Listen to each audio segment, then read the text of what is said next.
Yoshi! You in for the late night stream, brother?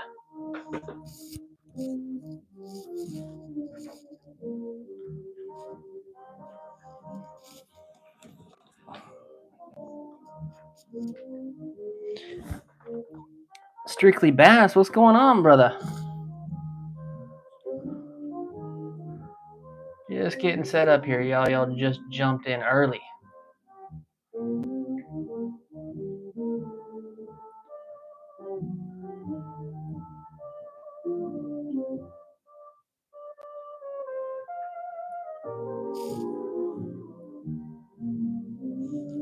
Okay, music sounds good. Got both. Hit me with that double account, bro. Thank you, man. Hey, no frills. What's going on? Show flies. Nice. Got a toothpick in your eye? That sounds like it's painful as shit, man.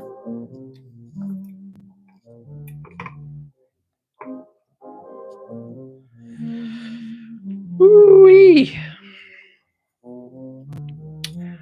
Starting late tonight, y'all. I'm gonna go do some crabbing, but my brother-in-law's boat had all kinds of issues, so ended up spending most of my time trying to fix a boat motor. But I think we got it fairly well figured out, so that's the good news.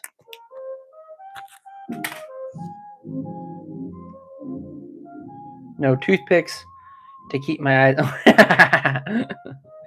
It's the late one, dude. I don't expect regulars on the late one. I was trying to see what happens, though. YouTube on the live streaming, man, it's been a little bit rough lately, dude. It's hard to get like you guys come in, I'm sure, off notifications and shit like that, but it's hard to get kind of newcomers coming in, you know? It's what the late streams really used to be good for. But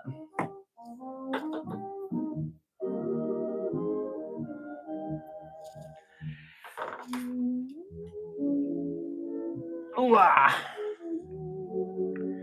do we got good tunes? Are the tunes tuning?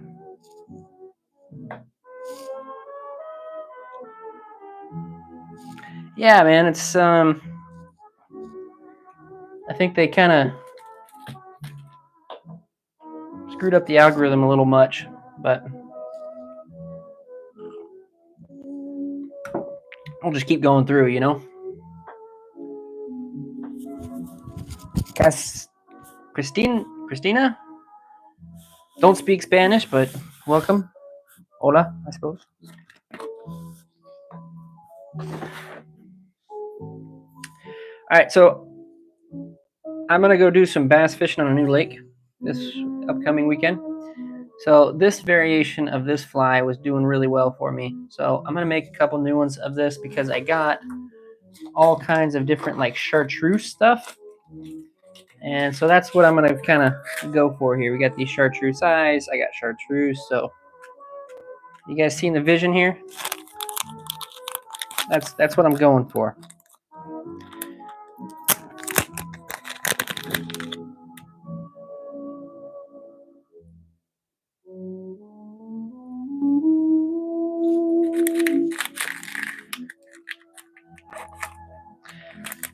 So these flies are really, really good for bass.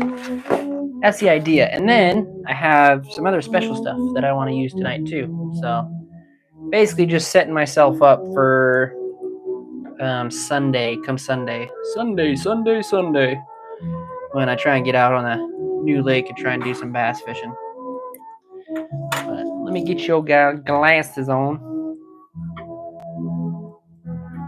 Oh, you guys' glasses are a little bit dirty here. How's everybody doing, man? How's everybody living? Are y'all living okay lately?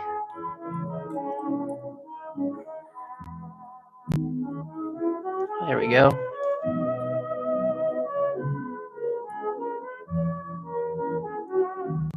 I feel like this light needs to be like a little bit more here, so I don't keep blocking it when I.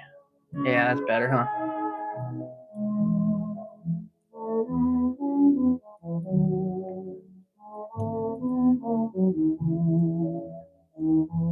Luke, welcome in, welcome in. New face in here. How you doing, brother?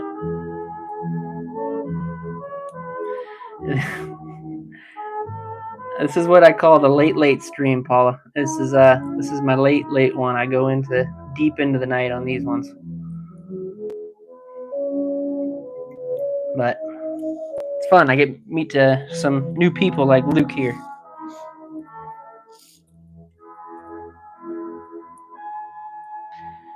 All right. So I gotta kind of remind myself of how I make these friggin' things.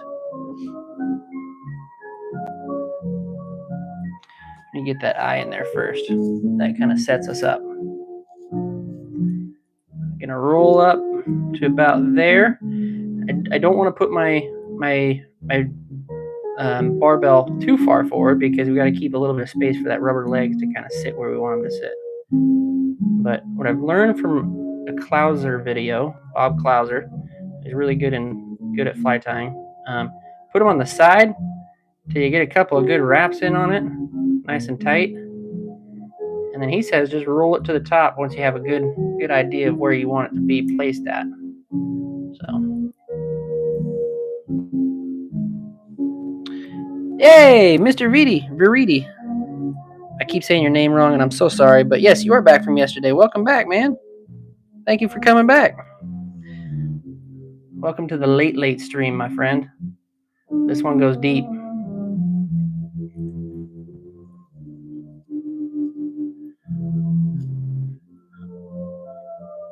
I play chill music so you guys can get all comfortable. That's what it's about, you know.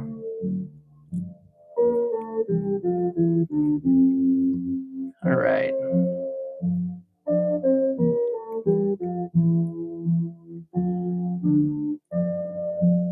There we go. So now that's all tied in there. It's a little crooked, but I don't think the fish will matter much.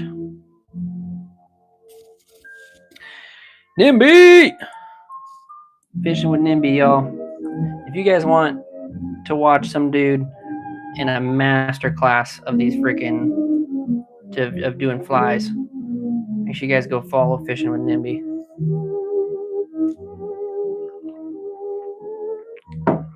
The guy knows what he's doing over there. Let me give this one a couple more wraps, man. It's wanting to move around on me a little bit. There we go. Okay, now we're going to go in with the tail piece. And for this one, I kind of do it upside down. Josh, what tea am I drinking? Just some green tea, man. Just some green late night tea in my Pendleton fish mug. And my wife got me a while back.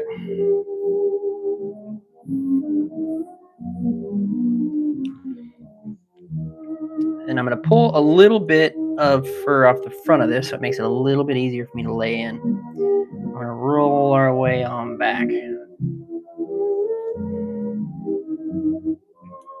Yeah, normally for the late I've been drinking some espresso, but I'm trying to cut back a little bit on that one. So tea's a good second choice, keeping me going at least for a while on these late streams. And tie that in just like that. And then I want to cut this tail somewhat short because we want to keep it somewhat short on these little flies. Go right about there.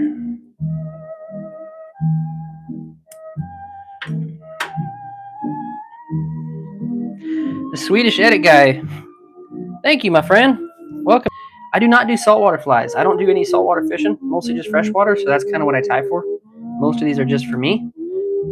But not to say in the future, as we kind of get into doing these flies, that I might want to do some saltwaters. And soon I'm going to be, my winter project this year is to set up myself an eBay account, so that way all my flies that we're making on here, I can sell them off. And the whole point would be to just sell them so I can keep making more. So selling cheap. I make a bunch of bass poppers like this one. I make some muddy buddies like this one here. I also make some stealth bombers like these. These are all freshwater, like bass flies, that kind of stuff.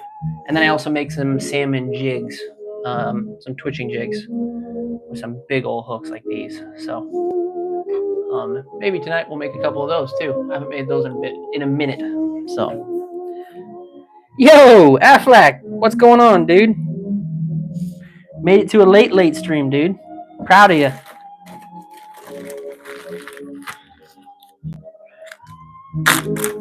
£10 bass. I've seen one. My fishing buddy Mike, when we were in Eastern Washington, he landed one that was about, I think it was 9.5, but it was still a damn good sized bass, man. It bit my line, and then I told him to cast directly behind me because I missed the strike, and he landed it. The bastard. All right, we're gonna get a little bit of flashaboo in here. What are you painting the papers with? Poppers. I'm not. So these were purchased poppers like this.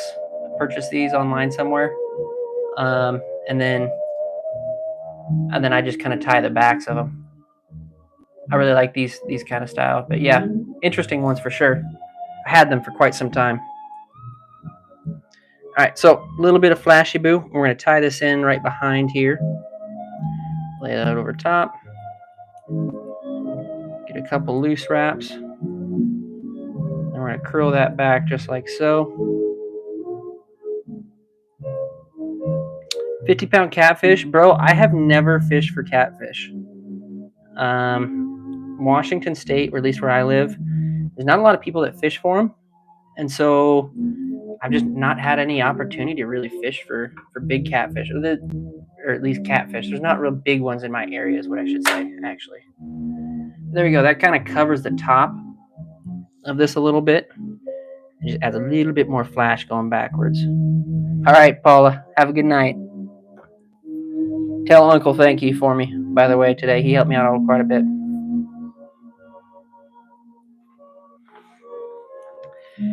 Run! Holy crap, man. Run has not been in my chats for a hot minute.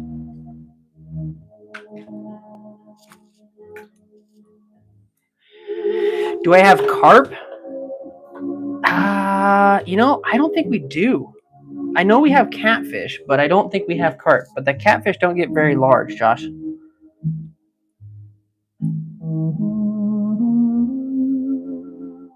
Sorry, Luke. Luke, that was Luke's question. Bullhead catfish, that's all we have. Oh yeah. Are you here in Washington too, Josh? Yeah, I think we have blues. Purple nub. I've never been to Norway. I've been to Amsterdam though. I guess that's kind of Norway, right? I don't know. I'm an American. Please forgive me.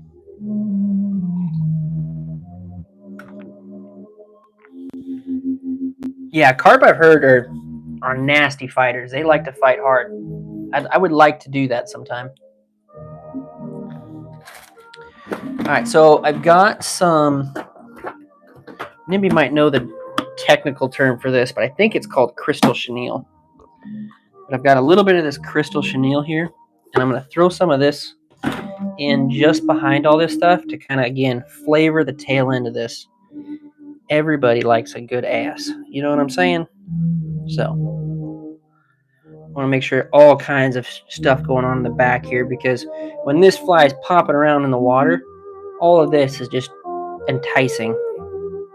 Yeah, crystal flash, that's what I thought it was.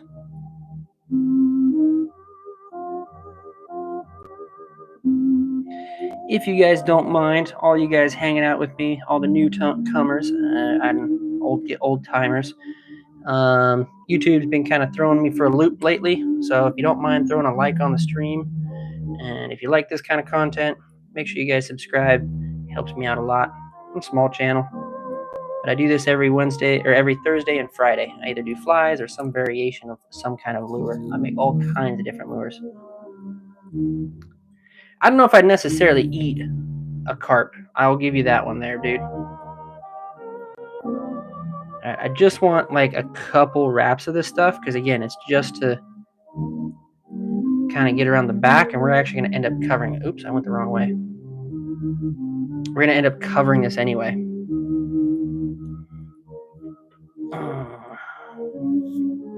Hook sharp.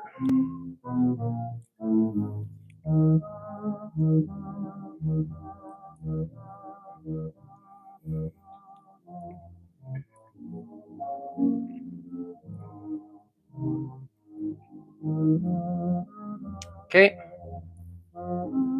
Push all this crap back. Go over one time over the top.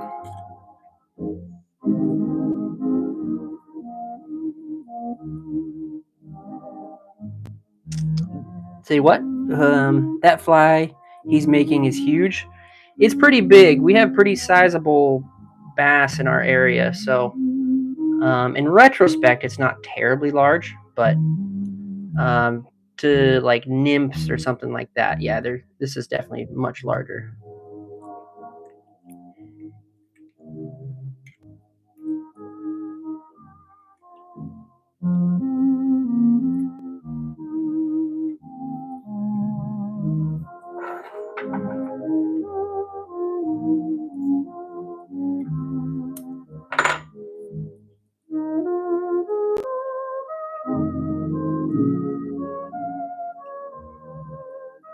Who's copying the emojis?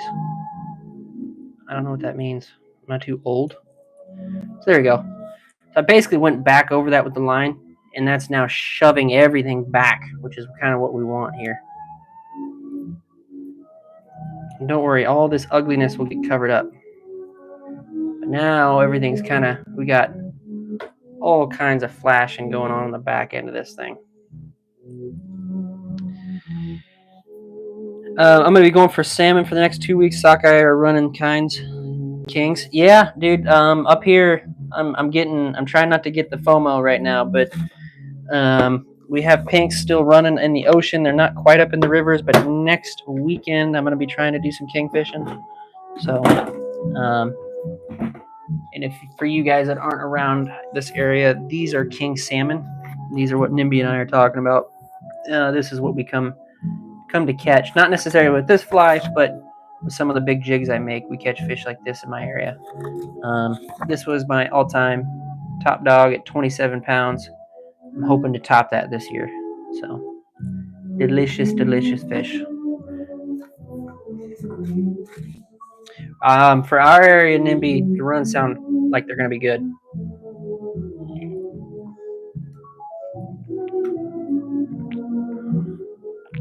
We do have walleye in eastern Washington, Luke, and I do have crappie. Actually, if you really like crappie fishing, Luke, I've got actually a bunch of videos right now on my channel that you can go check out. I do some crappie fishing, and I got one actually coming out not this week. Well, this upcoming week, I got one where I was bass fishing with a fly, and then the weekend after that, or the week after that, that is going to be the one where I'm actually crappie fishing on a fly. So that's pretty fun. All the reason why I've been doing all this fly fishing lately is because I got a new fly rod, and I just been absolutely on the fun, having a lot of fun using it, learning and all kinds of stuff like that. Will 1010, been a minute, brother. How you been, dude? Welcome back. Okay, we're gonna go in with some cactus chenille right here, and that's gonna cover up most of our mistakes going up forward here. Not necessarily mistakes, but it's going to cover up most of our garbage, if you will. We do not have muskie. We do have walleye, though. Like I said, in eastern Washington, I have caught some walleye. I don't have any pictures of my walleye catches, but I've done some mahi-mahi fishing out in Hawaii. That video is up on my channel as well. That's a pretty cool one. I caught 6 mahi-mahi. Sticks for just $36 right now. But before you go and buy them, here are 5 reasons I recommend. You got a fly rod today, dude? Hell yeah, man. What kind of fly rod you get? Not from Cali, from Washington State, my friend.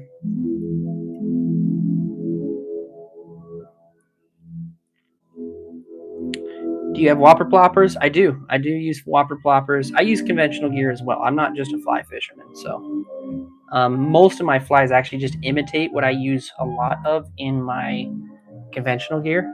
So that's what I've been doing so right now.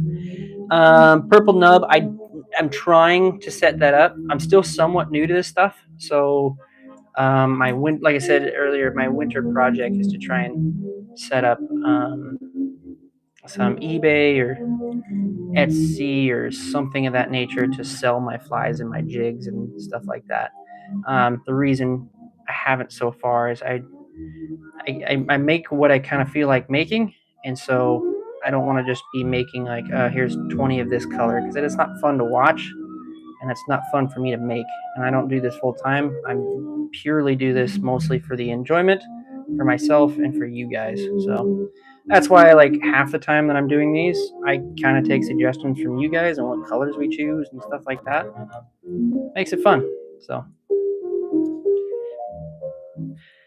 Sophie, I do not yet. Yeah, that's what I'm saying. I'm working on it. I'm working on it. Soon though. And the way that I want to set it up is literally I'm going to be selling my flies basically for cost. I'm not trying to make money off of them, because I just want to be able to keep going making flies and stuff like that. All right, I'm going to tuck one more in right behind that eye, just like that. And we're going to get one wrap in right behind the eye, couple, three, go underneath. We cut the extra off. Boom. Just like that. I kind of try and pull this stuff back as much as I can. Get a couple good wraps in there. And then when I get underneath, I'm going to wrap right up to the front. And then we're going to get folded. And now basically everything comes to the work on the underside. Yeah, so I've been thinking about that. A 1970s rod, that's actually dope, Sophie. That's cool as shit. Why don't I do this full time? Doesn't pay the bills yet, my friend. Doesn't pay the bills yet. There's a lot of dudes that do like that we fought, like I follow here, that do like crappie jigs. They do that stuff full time, man. They got their own business and all that stuff. I just, like I said, I make them for fun. If you guys want, I'll show you some of my other stuff that I make here. We can pause on this fly for a second. So, Taser, welcome back, my friend. I'd appreciate that, Sophie. I appreciate that a lot. It makes me happy. These are some of the crappie jigs that I make. Mostly just for fun, like I said on the stream.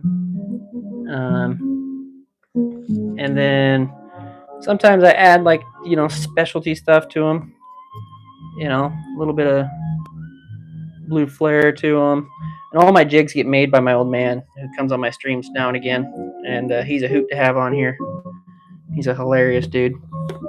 So we made this one near 4th of July. This is my 4th of July one that I made. Yeah, these are fun to make. So yeah, I got a whole box of crappie ones basically ready to go to be sold or for use. And then I make these ones. These are my steelhead jigs, which I haven't made these in a hot minute, but these are really good for steelhead salmon or steelhead trout here in the Pacific Northwest. But they kind of look like this. They have this crazy looking tail on the back. Very, very popular. Definitely would have had a googly eye. Hey, David Kia. David Kia's a big homie. But yeah, that's what I do there. And then these are the Big Mondo salmon jigs that I make. So these are 1/2 ounce, 3/8 ounce jigs. And these things are what I use to catch these things here. So, yeah, these are a lot of fun to make. This is actually where I started making here on YouTube. So I've got like 3 boxes of these things. And like when I say I get I get to have fun with it, like someone in the stream picked out this color combo. Quite a fun one. So not something that I would pick here in the, but we were having fun, and it was fun to make. So whatever.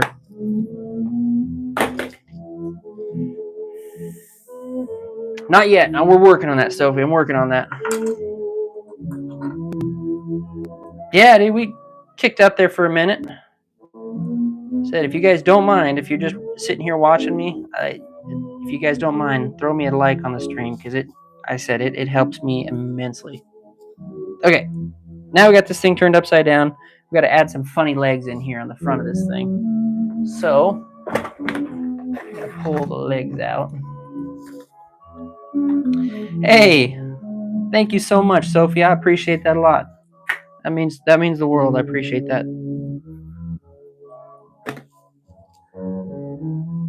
What is the fly made of? So this stuff here is called chenille.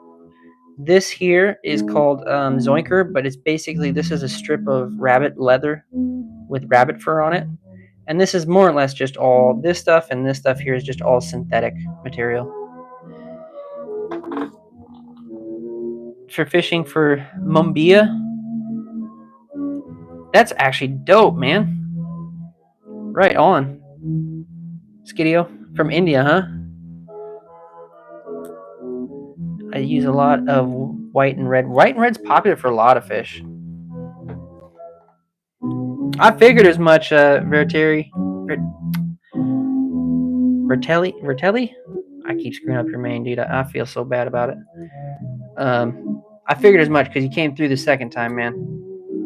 So I appreciate that a lot, dude. Okay, I'm going to tie that in right behind those eyeballs there. And then I'm just going to create a nice little snout on this thing with the line. Now comes the finishing piece of this thing.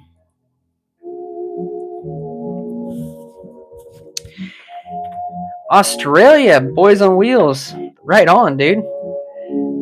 Hopper, kind of. I forget what the name of this thing's called, but it's a subsurface fly.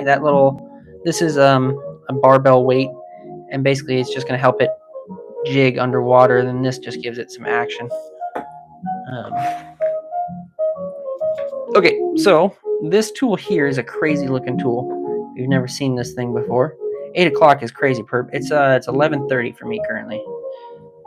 So this tool here is called a whip finish. Excuse me. And if you've never used this tool before, it looks crazy, and the way that I run it is crazy. Basically, what you're doing is you're taking your main line here. This tool here is called a bobbin, and we use this front hook, and then we latch the back hook, and it's going to create a loop basically in this that I can spin around this and create a knot. All right, Sophie, thank you for stopping in. I really appreciate it. Hope to see you in the next one, and have a good night.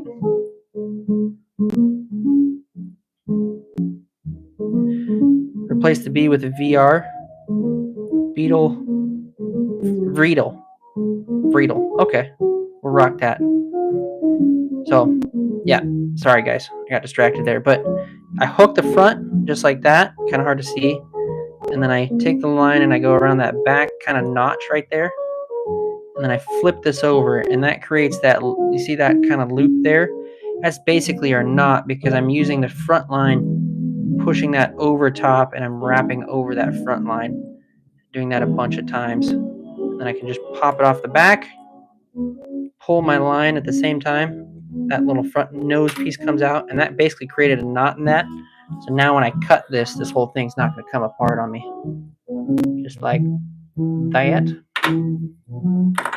Now we need to come back through, and we're just going to trim these up just a little bit. I don't want them hanging too far back behind the hook, so we're just going to go right about there. We want good motion. Always got good motion.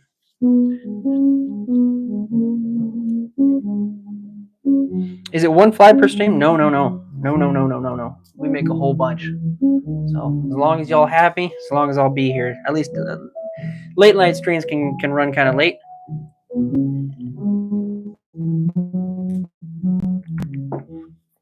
But I try and stay as awake as I possibly can. Is it expensive to make a fly? It's expensive to get started, and then once you've kind of made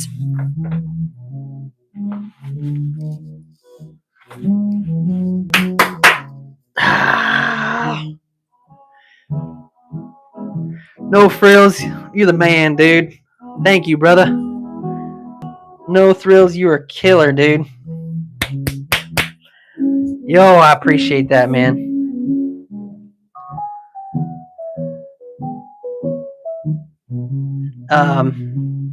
Yeah, it's so sorry, Perp. I didn't mean to stop halfway through that conversation. I had to jump that one up though. But dude, thank you, my friend. Thank you. But yeah, it's kind of expensive to get started, but once you kind of get started, it's not that expensive per fly. I'd say all the materials that I get, I can make a dozen of these flies, this particular fly. So yeah, over time it can win for you, but it's really more or less about the hobby than anything else. I know quite a bit of people actually that literally tie flies but don't even fly fish. They find making these relaxing and fun, and they can sell them pretty good. David Kias Smith here in the chat, he sells his flies right now, and I actually have a few of his flies. Dude does a killer job on his flies. So this actually sits right here in my bass box, and I make the to use because I use that one pretty frequently, and I also use a couple other of his pretty frequently. Strictly bass, I'm getting there, man. I'm working my way to try and get to sell these things. I'm not quite there, but I am trying. That's my winter project this year. Is I wanna get it so I can sell these things for the people that want them. Why, dude? Thrills, come on, man. You don't have to, brother. Thank you, dude. Twofer on Frills, man. Make sure you guys go give that guy a like. I love that man.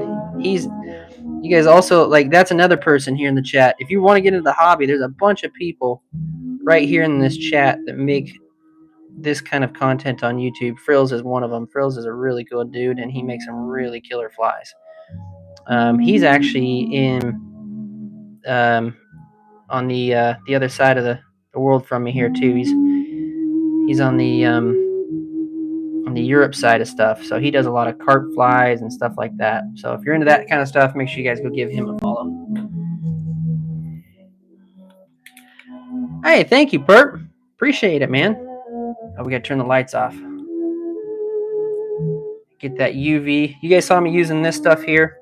This is a UV clear finish, and it basically is a UV resin. So that resin that I was playing around with on the front of this stuff is now just going to turn solid as a rock. This piece here. You got to just give it a few turns with the UV light. Look how bright this thing. It's just overexposing the light to you guys. Like, you guys can see, look at my hand. That's purple light. When I bring it over that thing, look how highly it glows. There we go. Now this all the resin that was on the front of this, solid.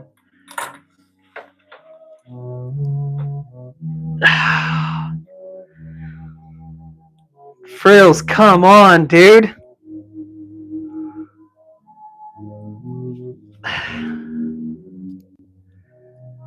Come on.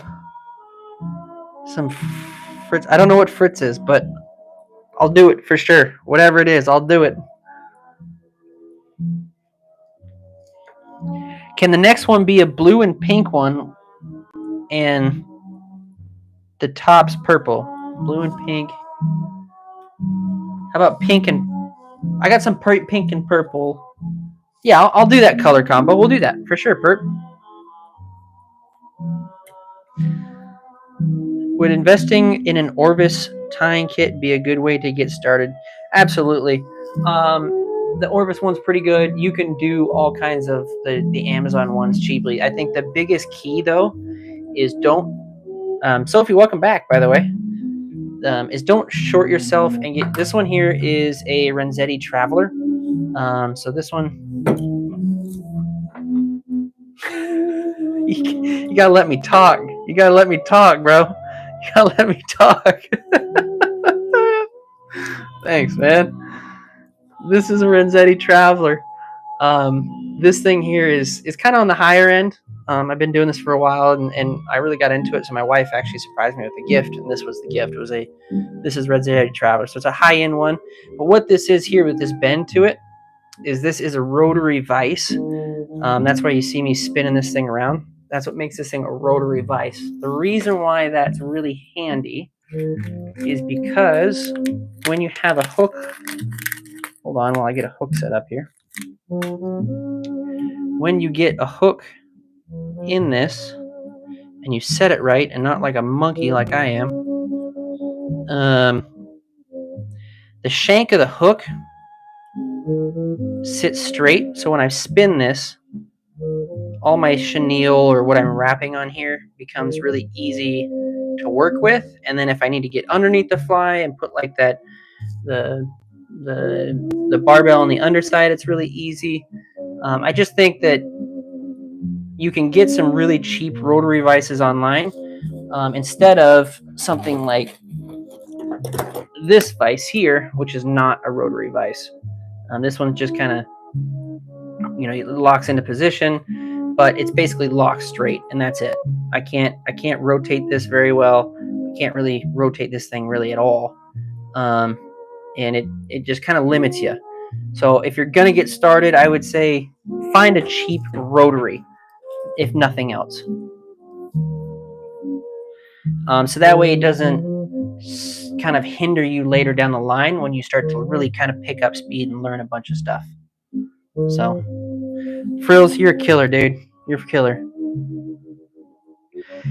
A C-clamp, man, if you got it, if that's what you got, rock it. C-clamp worked good. Don't sweat it. Don't sweat the big things, and don't let there's a lot of fly fishing purists out there. I'm clearly not one of them. I know a lot of people that started out on C-clamps, but I'd say some of that stuff is a lot cheaper now online, so you can get it pretty cheaply.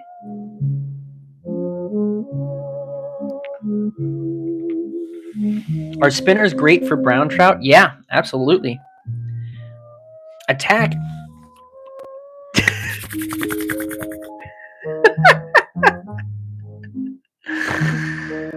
Make sure you guys go follow No Frills. No fucks, no frills, no mercy. The dude is a menace to society, let me tell you. He's an absolute G, and I love that guy. I'm from Colorado. Fly fishing is good, and tying looks fun. It's a lot of fun, man, especially in the wintertime. Still here, and it's 2:37 a.m. Dang, Aflac.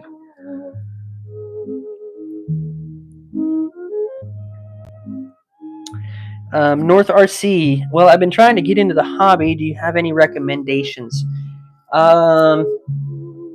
Start with, obviously, get a kit. You can get kits for around $50, $60. And then you're going to want all the stuff to make a woolly bugger fly. And a woolly bugger fly is going to teach you all of the basic techniques to make flies. And you can really just grow off of that, and you can really continue on after that. Woolly bugger is what I learned off of, and basically you look at a bunch of different flies, and I'm using the same techniques to create the one we just created, that like rolling this, putting in the rubber legs. They're all techniques that you get off of making those woolly buggers, or at least some of the techniques anyway.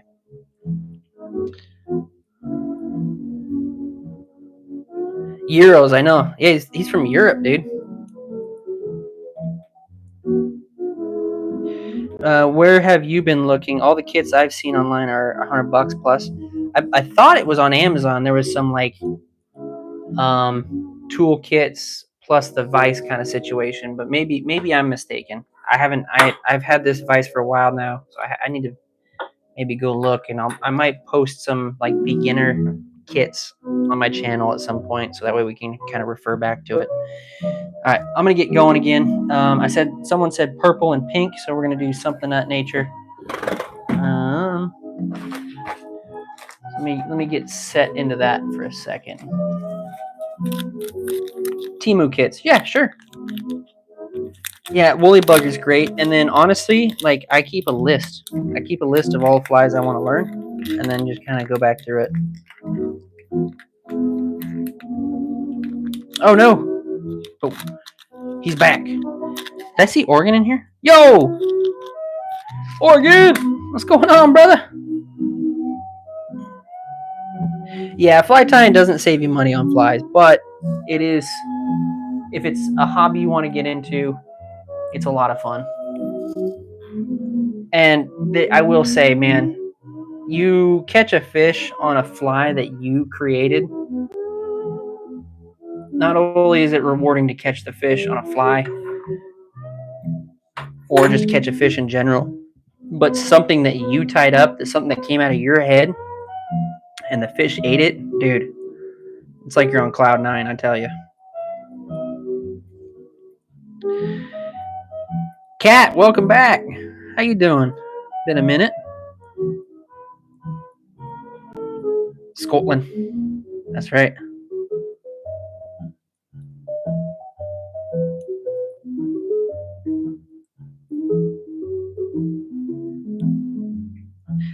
Actually, my buddy Villigren's Pit Stop, he does YouTube videos as well. I think his is a Temu Vice kit, and he's been using that one for quite a while. So they're pretty good. They're not as they're not as flashy as like the thing I got going on here, but you don't need that when you're first starting out. I actually had like 3 or 4 vices. The one that, if you go really far back in through my channel here, you'll see like the plastic one that I had before this, which was like an old school one. I think I got from my someone that was getting out of the hobby, and I eventually got it from them.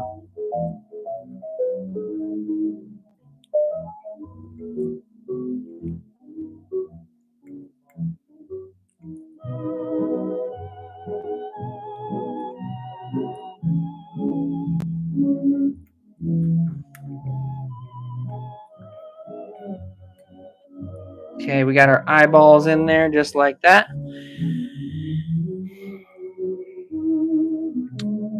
Can you make a tutorial on how to make a fly? Sure. Let me know what kind of fly you're thinking about, man. Honestly, I can make you anything. If you're thinking about making, if I got the materials, I'll make it for you here. But and then you can just on my late night streams, the Friday night streams, these are all get uploaded to my channel, so you can always kind of roll back through them. 66 people watching. I'll say it one more time. If you're just hanging out with me, it really means a lot if you kind of throw a like on the stream. My all-time record is 137 likes on one stream, so maybe we can try and beat that. We have good numbers tonight. We might be able to do something like that. Let's see if we can get it to like 50.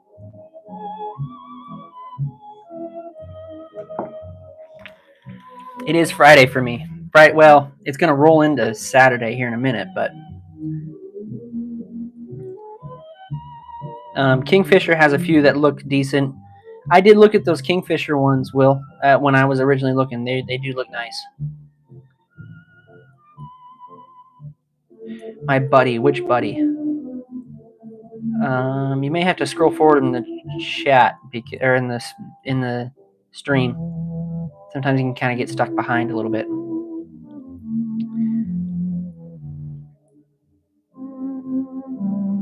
Happy with 12? Yeah. Oh, likes on a stream? Dude, I don't get it. You got such a cool stream, man. I don't know how you don't get the numbers, brother. I was on the 139 all the way to the end. That's true. That's right, Affleck. You were there, huh, brother? I just liked and subbed. Keep up the great work. Hey, Logic, thank you so much, dude. Thank you, brother.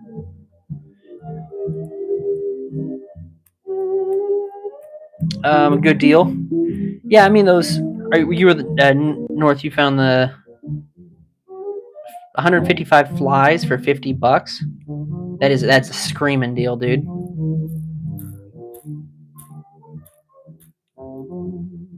North RC is he from one of your chats? All right, back at it. Holy crap, you guys got it up to 40 already. Hell yeah. So they wanted purple. So I've got, I don't know if the person that said they wanted purple is still here, but we're gonna do it anyway. I got some dope stuff to do a purple one. Pink and purple anyway.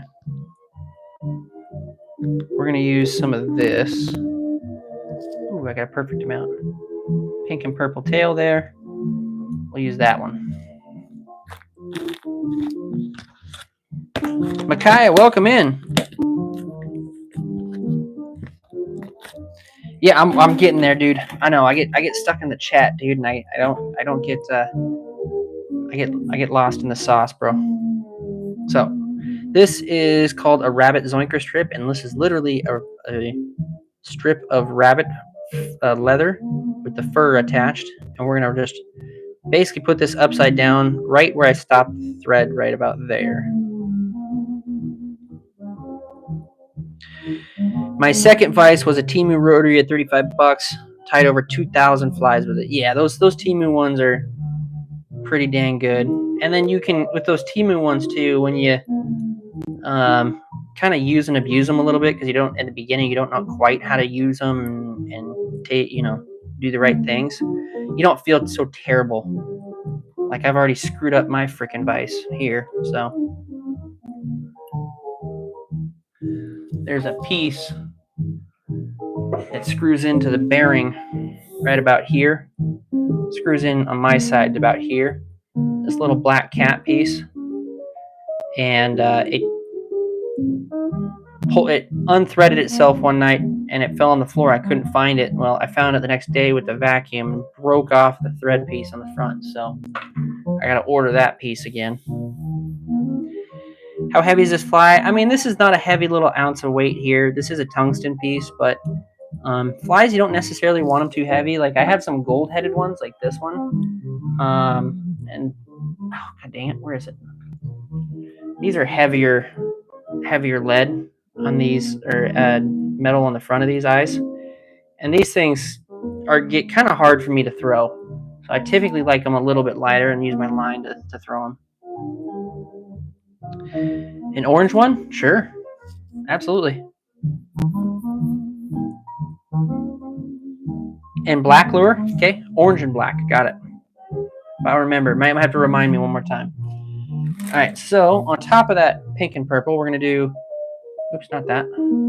This pink and purple-ish flashy boo.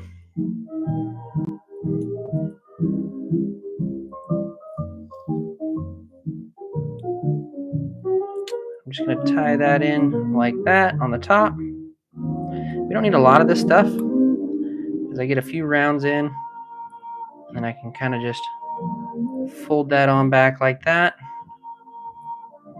My bobbin got a little far from me. That's all right. And we're going to lay that on top. Tie that in good. And I can come back through and just kind of trim that up to that tail piece. Is basically as far as I want to go with that. And that kind of just adds a little bit on top of that leather. So it just kind of disguises the top of that leather a little bit. Oregon, how you been, brother? Yeah, orange and black does sound like pretty good. Ah, thank you, kitty. It's a real kind of unicorn fly, if you will. I don't know why, it just reminded me like unicorn colors in a way. Okay, let's get into, I don't know if I necessarily have like crystal flash to put on this one that's purpley. Let's see what I got here, what we can do. What was the other color you wanted in here? Blue, right? Oh, at this point, I think that blue might throw it. Let's stay with the unicorn vibes, and we're going to do something cool here. I'm going to do some of this hollow stuff here.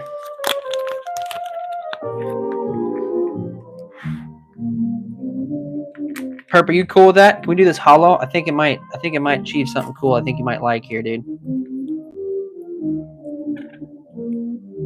So this technique here is what I'm about to do is called a dubbing loop. So I'm gonna basically create a loop with my line here with my finger, and I'm gonna wrap around a few times, and then I'm gonna tie that in right on top of the stuff we kind of been working on. So now I've got a loop of line here, and let's see here.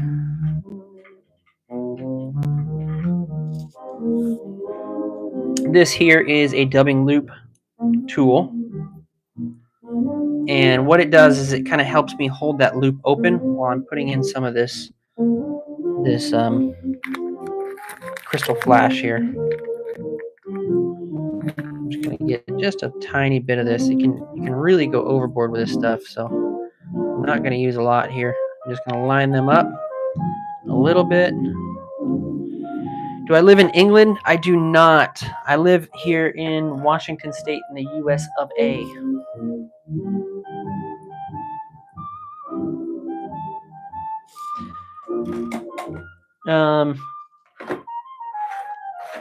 To some of my old timers, make sure you guys, I've got Oregon and I got David. I don't have NIMBY set up yet, but make sure you guys are dropping your YouTube links in the chat for me. I'd appreciate it.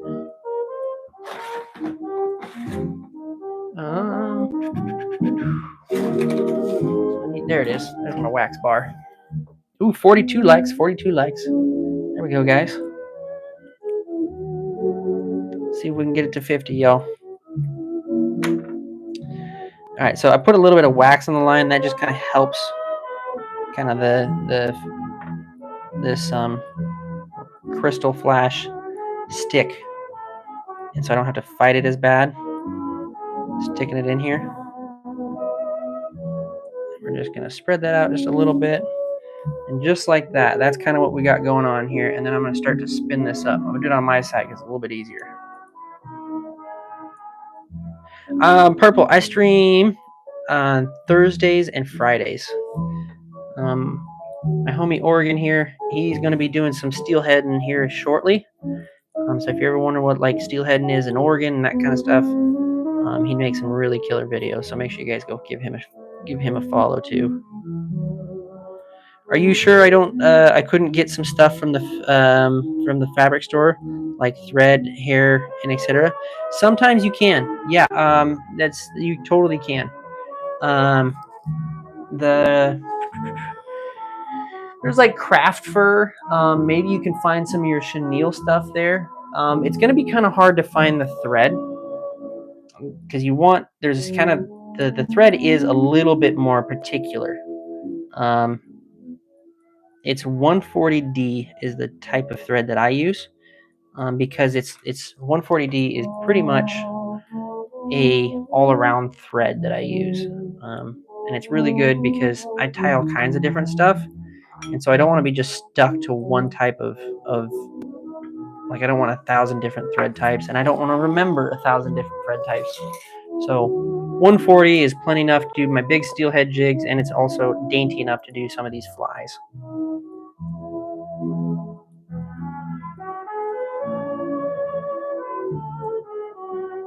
Has that fly been on Schmack? Absolutely, it's got the crystal. Okay, so now we're going to take our dubbing loop and we're just going to wrap around.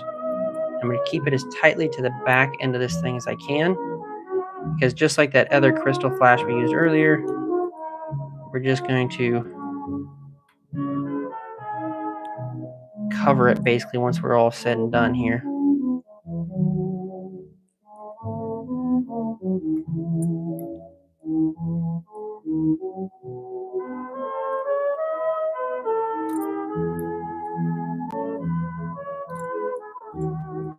Okay, once I've done that, I can come back. Oops, sorry guys, I didn't mean to bump you there. Come back through, and then I'm just going to spin these two together just a couple times, so that way this doesn't get lost in translation here. And now I can come back through and cut the tail end of that dubbing loop, and we're back just to our main line here with now all of this crystal beautifully inlaid to the back end of this thing, and I think that looks killer.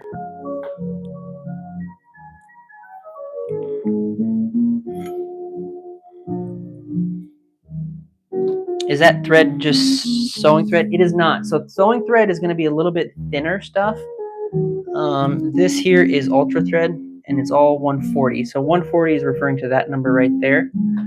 I do a bunch of different colors in these. That's kind of my thing. That's what I was saying. I use 140 for basically everything. All right, let's find some purple or blue chenille.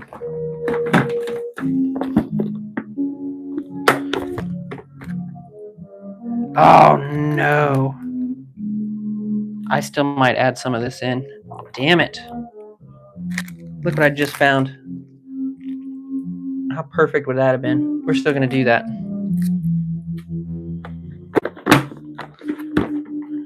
But I think I've got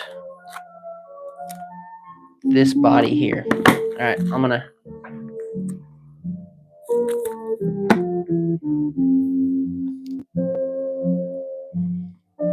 Yeah, okay. I got a plan. Stan.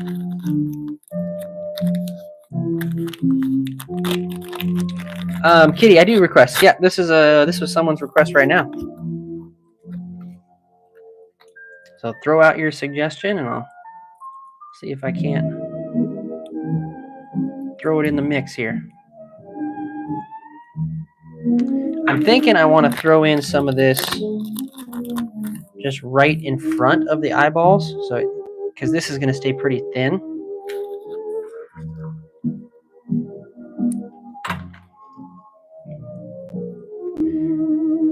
I just got to think of how I'm going to do that. I think I might do it like right about there.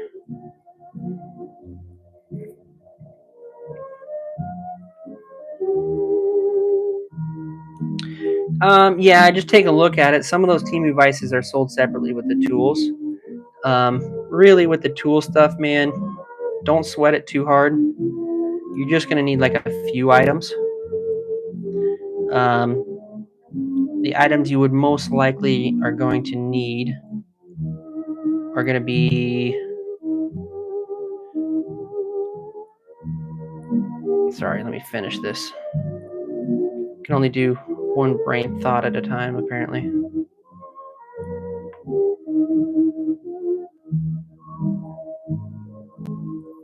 Mostly just the scissors, and then the bodkin. Everything else is kind of hard not to get away with and not use, but you can get away with it if you don't want to. So okay, there's a reason why I kept this kind of like a thin body,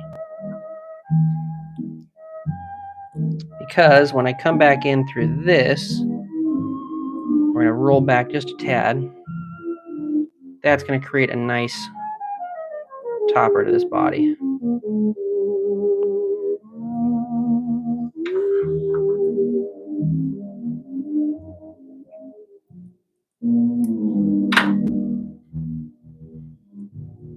The tools, there's kits that you can get the tools, and no, it would not hurt. Like I said, it's going to be one of those things that you'll go watch a video of like, hey, how do I make this fly? And then you're like, oh, god dang, I can't make that fly because I don't have that tool or whatever. You won't get that, right? You won't get that feeling. Oops.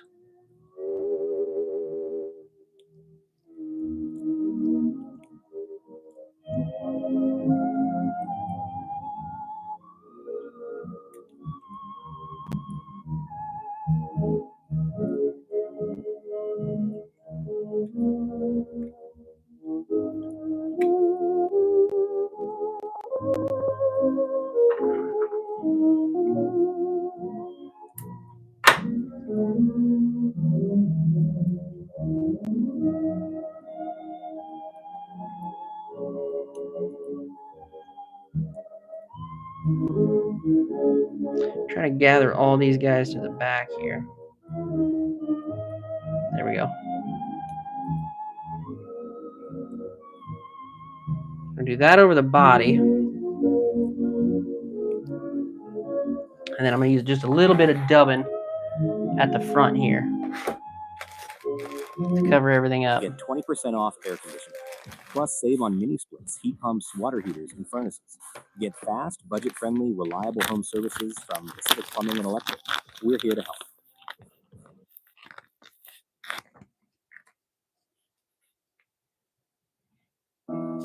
I guess it'd be kind of a streamer, sure. It's not necessarily a streamer, but you could. It's a subsurface fly for sure.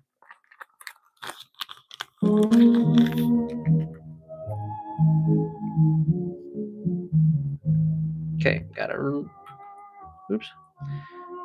little bit of dub here. That's what this is. 58 people watching, man. Please, if you don't mind throwing a like on the stream, it helps me out immensely.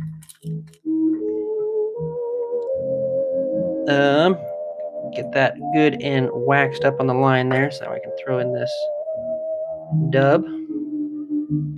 I'm just going to create a dubbing noodle is what this is. Basically, all you're doing is you're just rolling the dubbing onto the line itself. And I probably won't use all of this, but we're going to just give a couple wraps right here. That's even plenty there.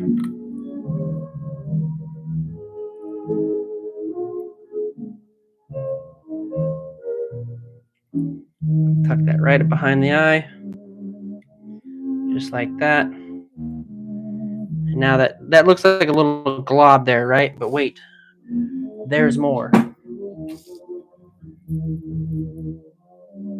Yo, I think a bumblebee type fly would be cool. Like an actual bee, that would be sick. I can do something like that. Now I'm gonna come in with my brush and I'm just gonna pull some of those fibers out. That dubbing noodle. And now it's really giving that buggy look. Right?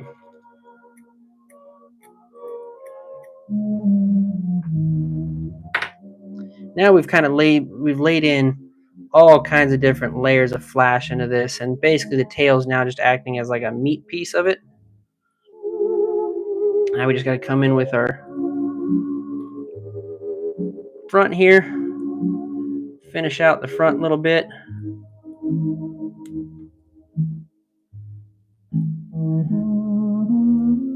Coming back with that whip finish.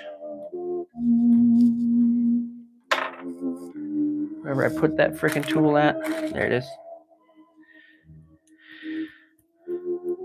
8-weight rod, and it was okay with a 9-foot bit. Much for me. I use a 6-weight rod, and it's 8 feet long. I wish it was a 9-footer, but it's 8 feet. It's really nice. I can cast it really well, and I do a lot of still fishing. Is this a Jordo? I don't know what IGBOBT fly is. Sorry, brother.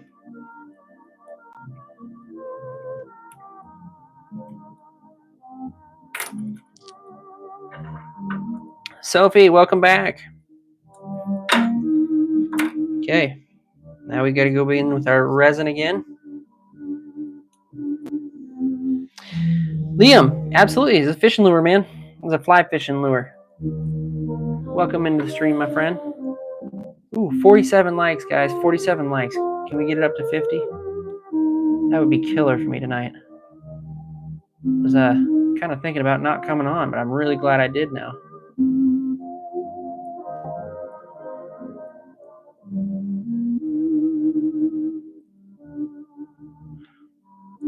Okay, we got that UV resin in here. So this stuff's cool, man. Like, you watch. So this right here, you can see how it's coming up. That's just resin, right? It's very liquidy kind of stuff. I'll just do this real quick. Watch. Boom. Rotate it around. Rotate it around. Now watch. Okay, you just saw me use that, and it's very liquidy, resiny. Nothing. Hard as a rock. Isn't that crazy?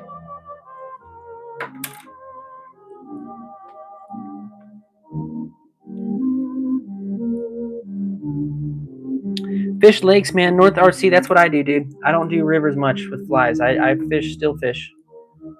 That's my jam.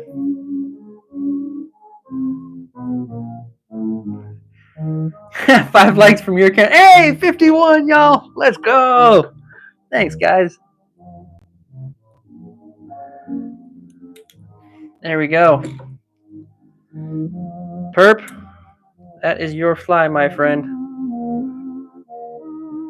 Actually, we'll probably use this one. This one's actually pretty dope.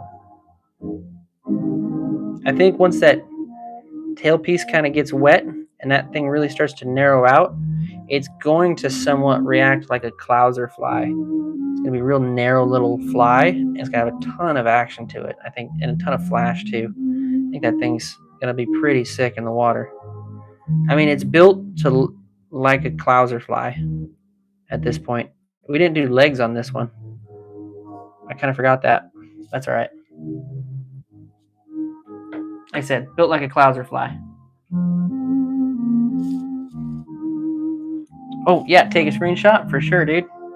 Hold on a second. There we go.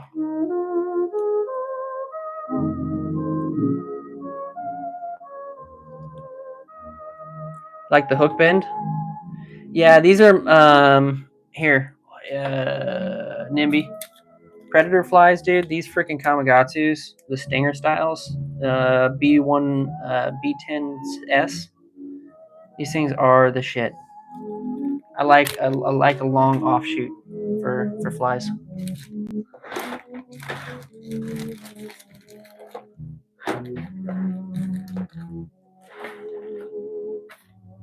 All right. Of course, Purple. Of course. Thanks for subscribing. Thanks for hanging out in my chats.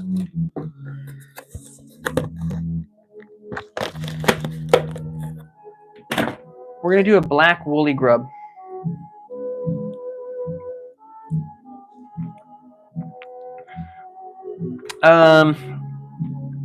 What would that target?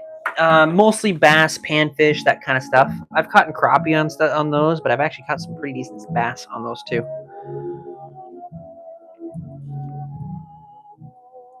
The minnows, yeah. So clouser flies, that kind of stuff. Those are really, really great. You can pretty much buy whatever, man. I've got like piles upon piles at this point. Like there's just all kinds of different hooks. But it depends on what you're fishing. I think people kind of get a little bit lost in the sauce when it comes to that kind of stuff because it's easy to, but I also tie my kokanee and trout.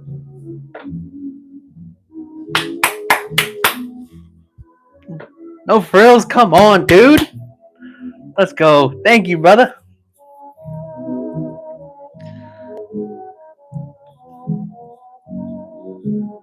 What's on your mug? Can never read it. It's just I have all kinds of different like fishing crap in my room, but this is my Pendleton, which is a pretty famous brand here in the Pacific Northwest. But my Pendleton fish mug. In my fish room, I've got I collect all kinds of goofy stuff. Like I got these here. This is my fish fossils. These are a couple billion-year-old. And then I've got this one here, which is like another cool old fish style fossil of some kind.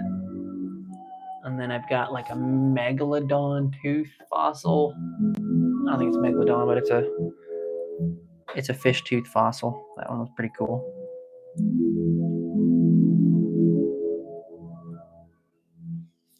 And then what else do I got? I got this thing that's kind of cool. Just collected piece stuff people have given me. This is the visual fly tying setup in 12 easy steps. This thing was made, I found it somewhere, like 1940s. This package was sold for 25 cents.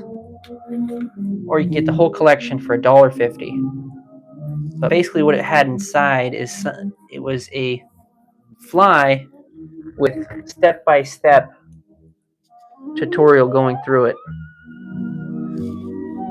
So obviously it's missing a few pieces, but it sits up here as kind of like a memorabilia pieces. And like I said, I keep getting given all kinds of fishing stuff.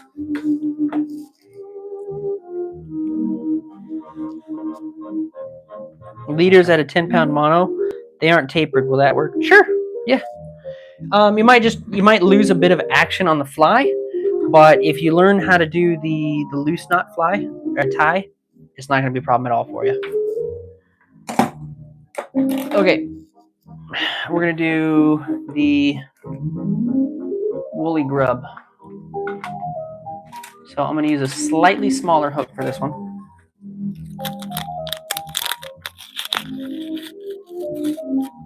Green fly. Bernard. Okay, I will incorporate some green into this one. I want to make a woolly grub, but we'll make it greenish. The tail's still going to be black, but we'll put some green in it, brother. Easy pike streamer. I don't know how to do any of those, brother, but I will learn, and in the next stream I will do one for you. How about that? That's what I kind of learn is I get people requesting stuff, and then I like think of stuff myself, and then I keep a list behind me, and I learn them off stream, and then I come on stream and do them. That's how I learn most of the stuff. Oh shoot, orange and black. All right. We'll hold off on the woolly grubber, and we'll do an orange and black of the jig style one. Let me find. Where's my other eyeballs at? Are they still on this table? They are. There we go. What are the best fish species to catch on flies? I mean, most of the guys out that do fly fishing are going to do it on trout. They're going to say trout is the best way to go. But I would kind of counter that and say I like personally bass fishing on the fly. And I don't necessarily go river fishing for trout. I do lake fishing.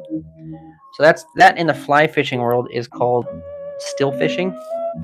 And it's a lot of fun, but we're kind of like when guys that do still fishing is what I'm mentioning is we're kind of like the redheaded stepchild in the fishing world because the river guys don't see it as like fly fishing, but I am currently out here trying to battle that elitism in this genre, if you will.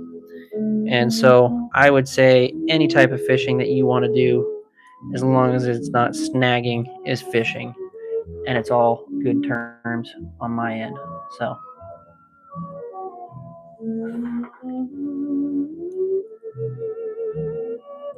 Did you really, Oregon? I didn't even see that, dude. Did you upload that or what the hell?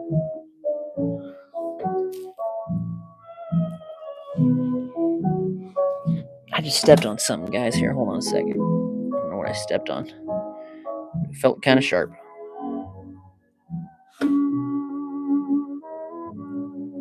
Oh, it was a hook that I lost last stream. Whew. Glad I found that.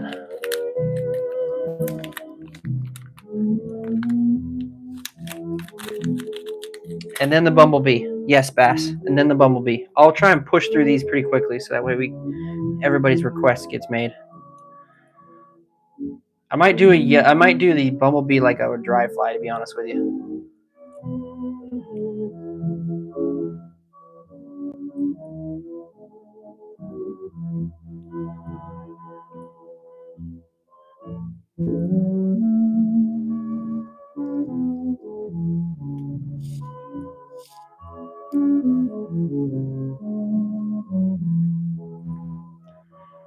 All right, we got the eyes on there, just like that.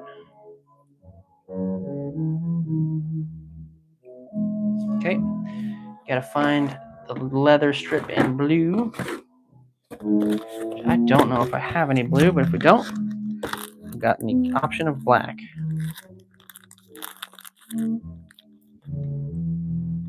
Yep, black it is. Oh, no, that's crosscut. Dang it, can't do that.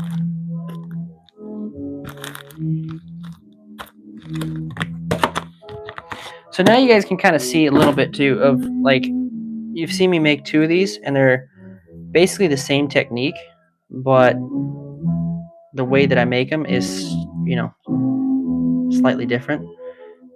I'm tying this on a much smaller fly than the ones that we did tied earlier, which is okay because I actually kind of want, I'll probably use this one quite a bit, and I kind of want some smaller versions as well. Can punch through the weeds a little bit easier. Okay.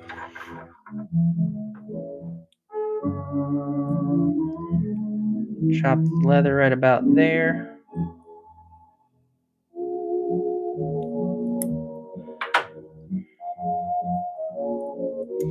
And then I'm going to come in with this crystal flash in blue.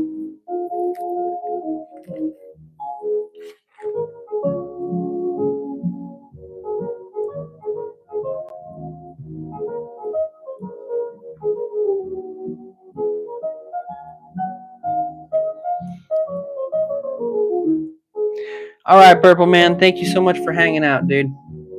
I hope to catch you on the next one, and I will keep going. I keep going, man. Appreciate it.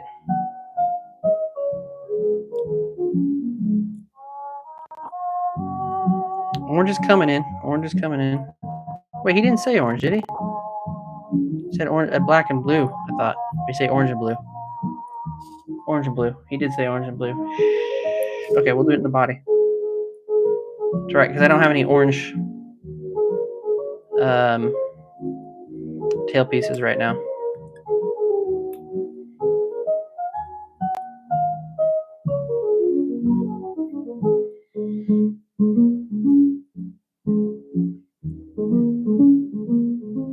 Okay.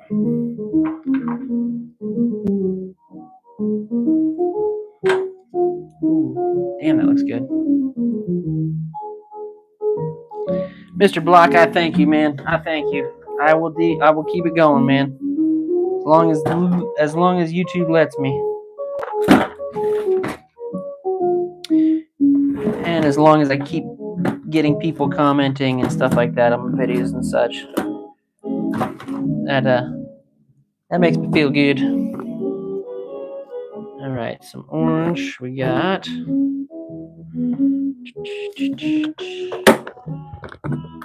This, we're going to top the top of that off with this.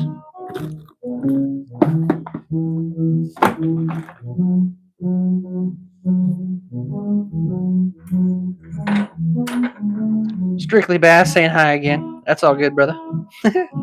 I caught it before you pulled it back. I need a bobbin, whip finisher, and scissors. Yeah, I mean that's the starter stuff for sure.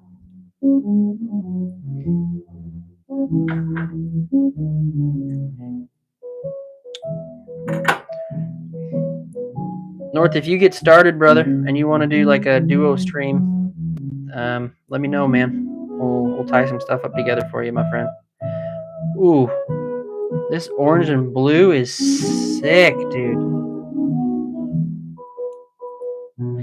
Again, this is why I do these like request stuff, man, because this is 2 color combos that I would have not put together. And now I'm super glad that we did.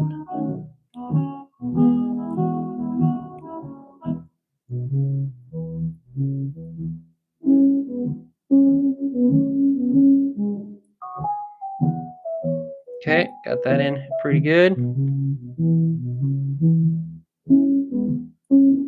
Go one loose wrap around, and then we can kind of cinch it down. We'll go in, we'll chop that off. Make sure we don't cut our main line.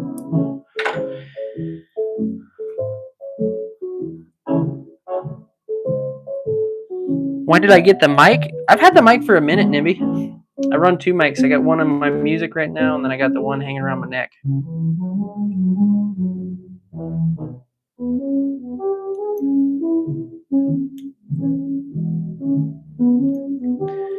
Okay, get that kind of tied in. Now we kind of got that blue undertone with the orange on top into that black tail. That's going to look sick. Okay. Then I've got just a little bit of this cactus chenille in orange. I'm going to throw that in there. No, this is IJD. It's just a cheap knockoff thing on Amazon.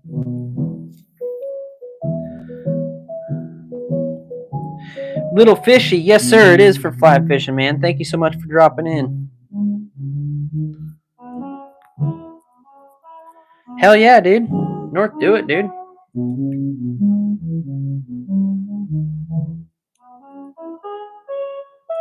We need to flood YouTube with nothing but fishing content.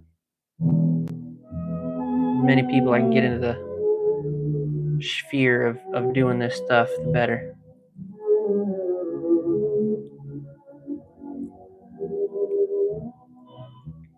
Okay. Gonna roll around till we get that body. 40 people watching right now. If you're just joining in, if you don't mind, even if you're not chatting with me, throw a like on the stream because it does help immensely. I know I keep repeating that, guys. I'm so sorry, but I can't let go, Spider. I can't let go, Spider. Hold on. Dude, Spider's back. Holy crap. Tie this off.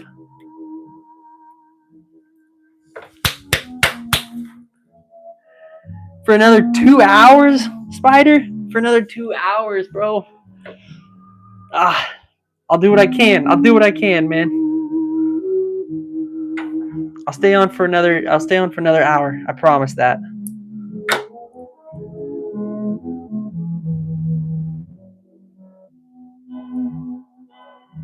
All good, dude. All good. I will try and catch that, bro. You and I are on different ends of the planet, so it might be pretty late for me, but I will definitely try and catch that.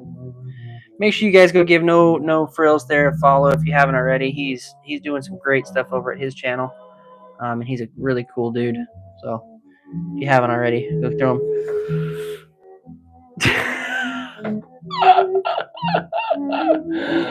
Oh, Spider, man.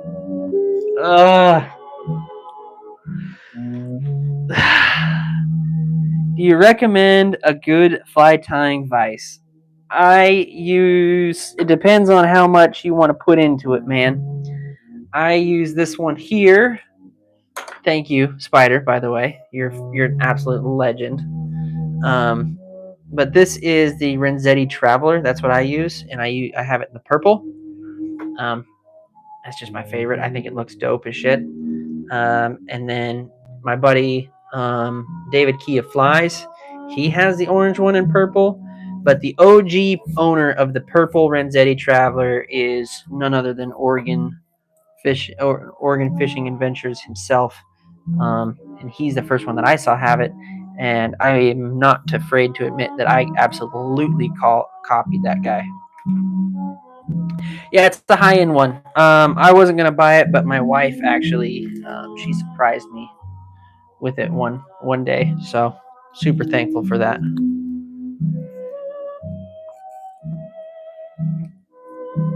I think it's like $400 for this one.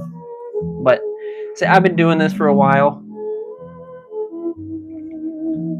So it's nice to have a nice vise. But not to say that if you're just starting out and you don't want to drop that kind of moolah for one, you definitely don't have to. You can get away with those Temu ones like we've been talking about earlier. And they're great.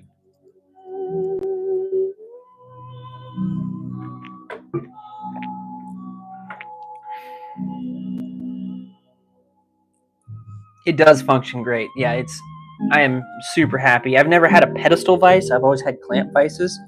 And so doing a pedestal vise is just killer to me. Okay. I think we'll throw in some blue legs on the front of this thing. And that's going to tie in that purple and blue. At least or pink and blue. Or orange and blue, sorry.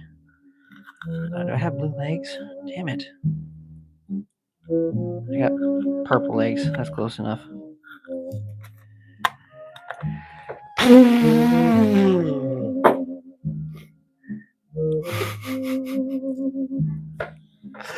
Spider's back, y'all. Spider's back.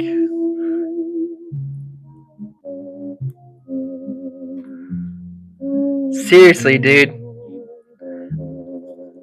Spider is an absolute unit.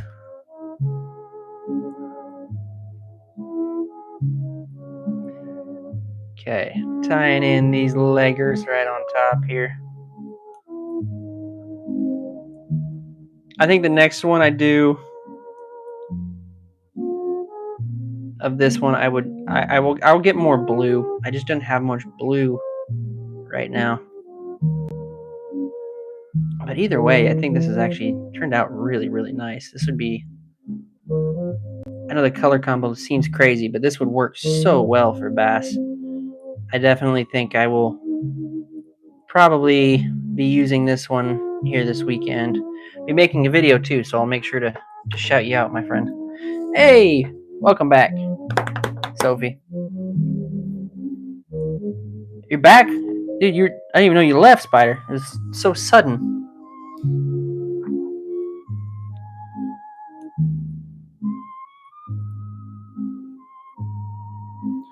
Drop those off. Like, look at that. Look at that kind of just motion we got there.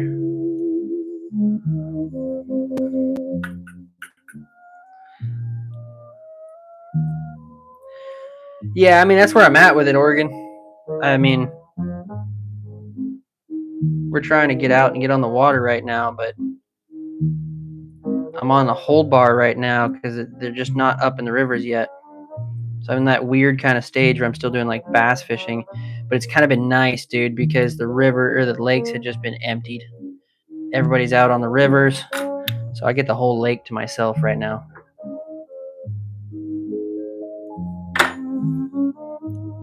Robert, welcome back, dude. How you been, man?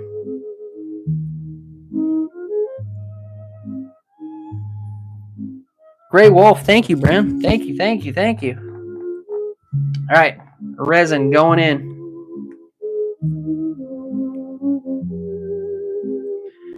Dry. Where you at again, RC? Freaking Spider, man, you got me going again, man. Thank you, Spider.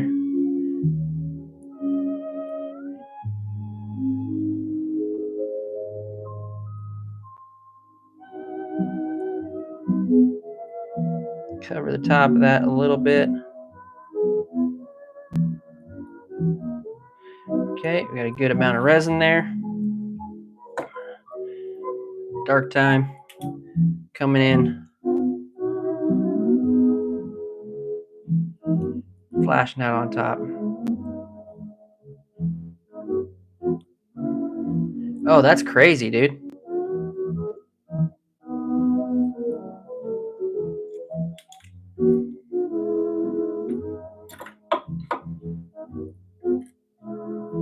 We got that orange, we got that blue undertone. That black kind of adds in there, and then we got those legs on top. I know this is like a crazy color combination, but for some reason, dude, I just feel like this could hit so hard. There you go, my friend. Hey, we got Perp back. There's your fly.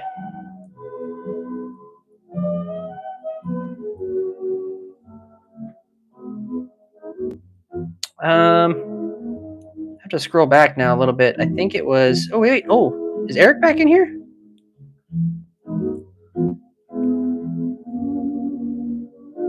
Was this for URC, wasn't it? Archie, welcome back, dude. What was yours again, Sophie?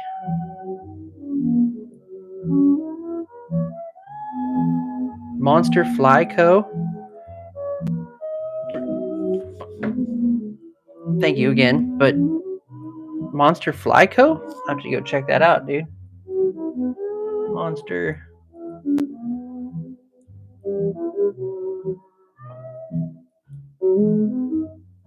Co.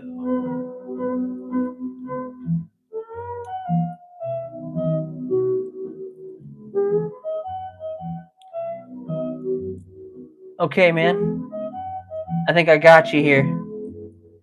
I will. I'll go subscribe to you on my main channel here in a minute. Got a couple shorts in there, dude. We'll go shout you out, my friend. If you guys want, go check out Monster Fly Co. He looks like he's got quite a few different fly fishing videos over there. He's got some good ones. Showing off some fly rods, that kind of stuff. So yeah, go give that a shout out. Looks like you got 13 subs, so let's help homie out. Dude, Spider, thank you, man. Okay, Sophie. Black and orange. Black and orange. See, that's what I thought the combo was black and orange. Was maybe I was getting it mixed up because I think he wanted black and I think North RC wanted black and or orange and blue.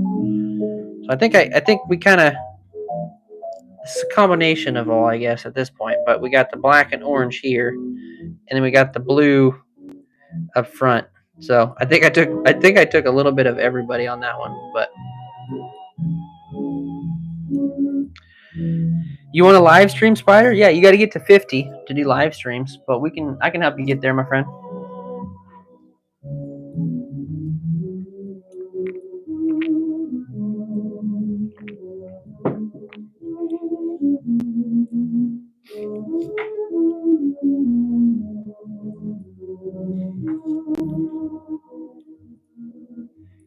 I thought you said you wanted blue or something, North RC. I can't remember now. All right. I got to get to the squiggly one. Once I find out what I did with my stuff here.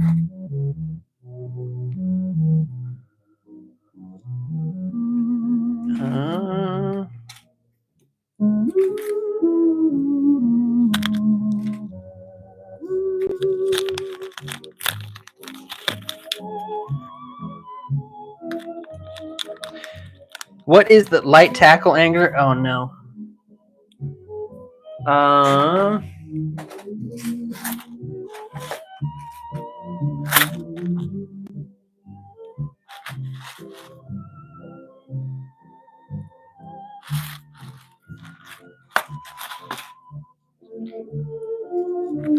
I tie big flies for a reason, bro.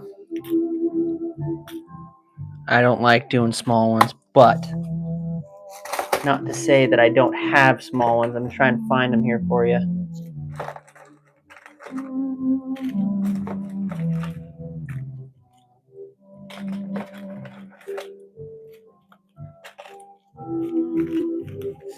Oh, yo, Spider. Of course, brother. Of course, man.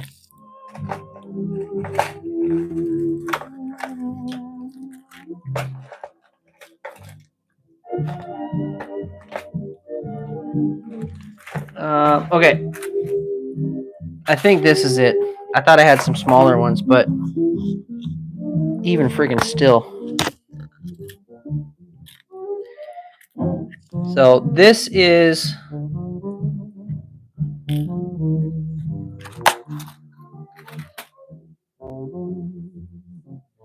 Bumblebee. Okay, Strictly Bass. We'll do Bumblebee before I get into the other one. This is what we've been tying on, okay?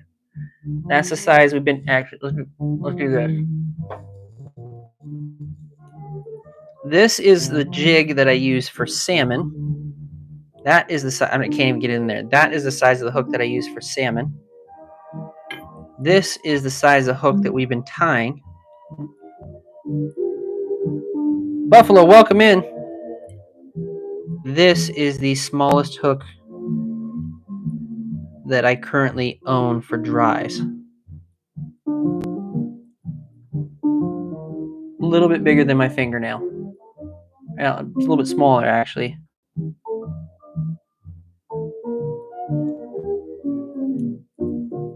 That's the smallest dry fly I own. I'm not tying that up tonight.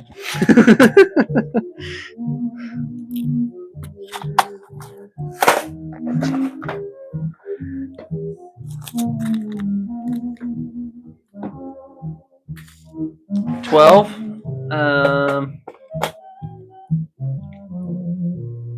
Yeah, I think it's a 12, dude. Honestly, Nimby. Might even be yeah, probably a 12. Oh, he wanted a bumble. So actually, we're not going to do this big fly. We are going to do a smaller fly for this one. We're going to do something like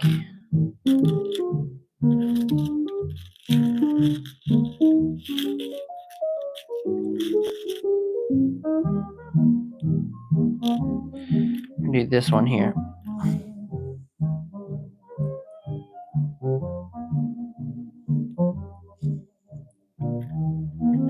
What's his setup? My fly tying tools and the vise cost me $400. What kind of vise do you have, Spider?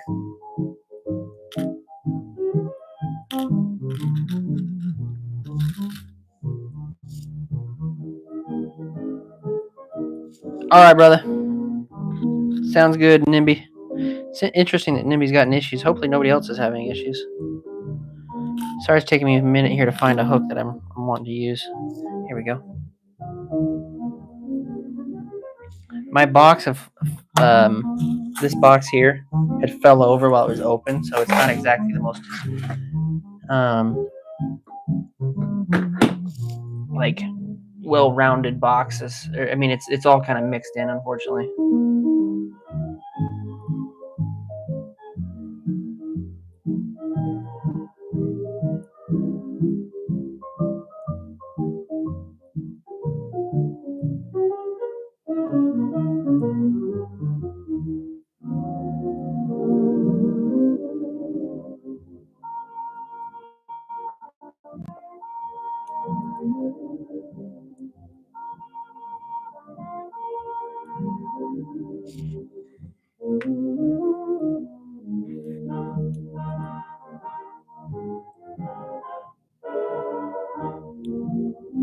A 14 on there? Dude, come on, man.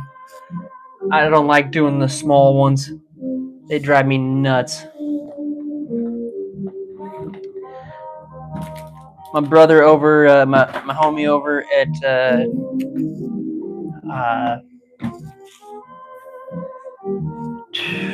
Villigran's Pit Stop. He does the small ones really nicely.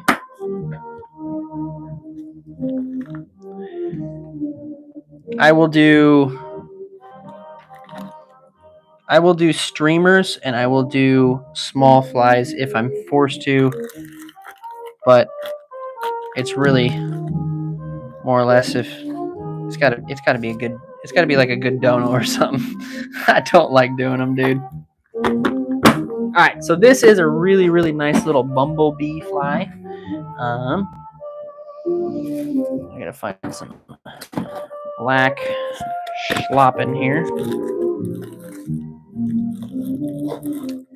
These things I've actually used quite a bit when I was first tying, and I use these for dry flies. Top surface for really like when you're any lake, really. You can use these top surface, and they work so well, dude.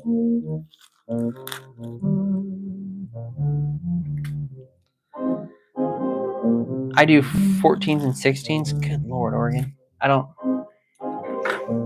want to do them. I don't want to do them. We're gonna need. We'll do it in orange. I'm kind of out of black, so that's why you see me using pretty much anything but black lately. But I'm probably gonna be going into town tomorrow, so I can go pick up some black.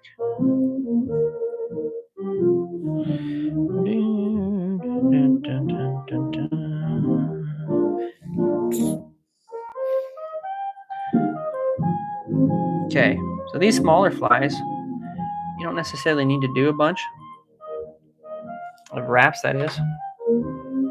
Spider's back. What's going on, bro?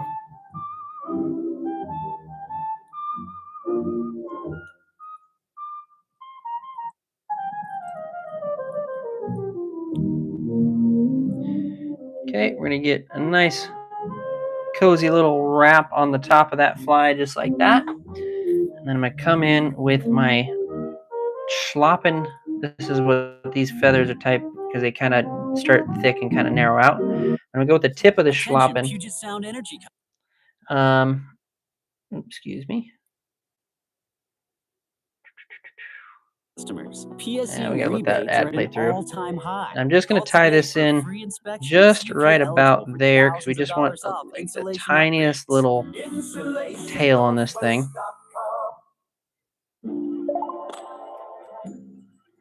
Yeah, unfortunately, it's not necessarily the cheapest hobby, but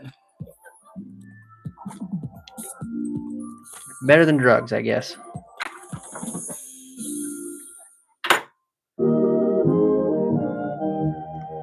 And we're gonna tie that in like a so. So like I said, just a little bit of something on the back end there.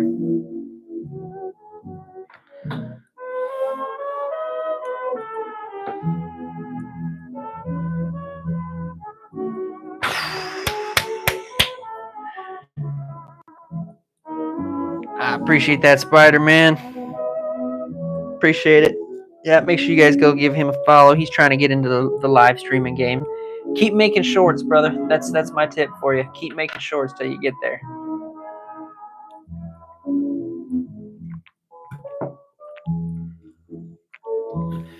Whoo-wee, 63 likes, y'all. 63. Can we get to 70? Can we get to 70? Okay. Then I've got this kind of bumblebee style chenille here. Funny story, actually.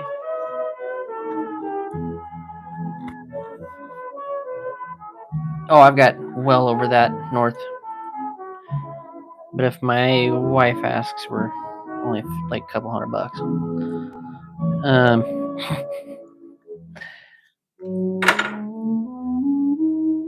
I found a fly rod for $1,900.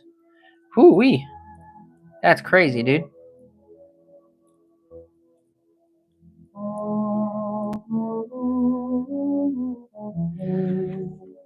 Yeah, I'm well over that. North. Well over that. Okay, tie that in just like that. And then we just work our way forward.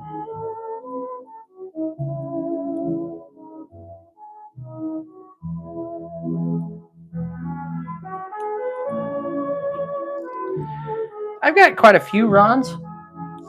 I don't have everything ready on display. We're gonna move off. I'll give it a little bit of preview.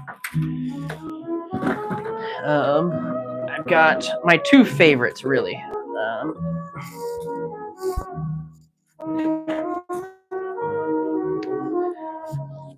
This one here was the first ever made North Fork rod of this style, that is. So this is a graphite rod. So it's North Fork custom rods. This is one of the first ones that came off the line. This was when Gary Loomis was restarting with a new kind of company line. So since this was given to me from my father, who actually met Gary Loomis at a show, it's signed by Gary Loomis himself, which was pretty rad.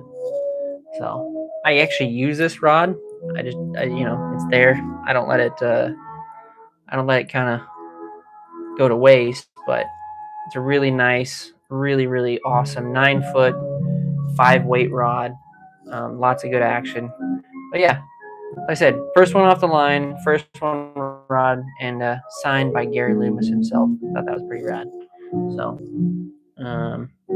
this one I got a lot of shit for when I was posting this on that Facebook group because people thought it was stupid that I let someone write their name on the cork, which I didn't let anybody. It was given to me like this, but anyway.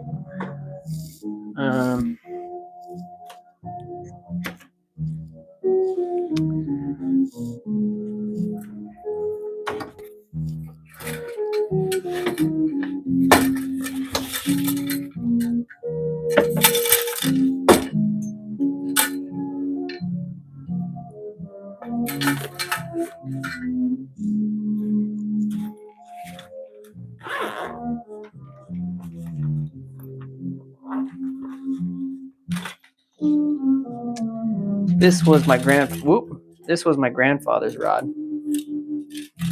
He carried this forever. This was his sage rod. Again, this is another graphite rod.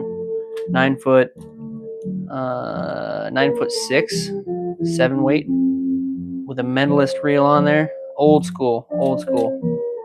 And you know it's old school because if you look at the cork, I don't want to pull this thing all the way out. He never like, there was no, it had a lure tie up here, but he's an old school guy, so he'd always just hook the lure in the back of the cork and just tore up the back of the cork. We all gave him shit about that one, but what he did, that was a really nice rod. Then I got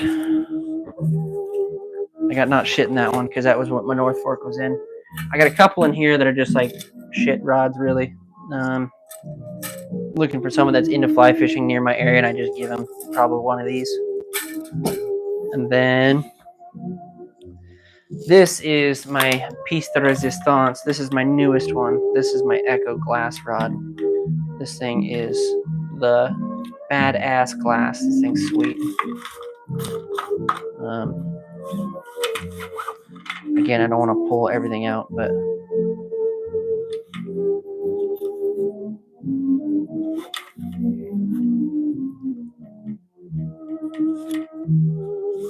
this is my first ever fiberglass rod, badass glass, and it's like bright blue colored. And I pair it with my Allen Kraken reel, and this thing is sick.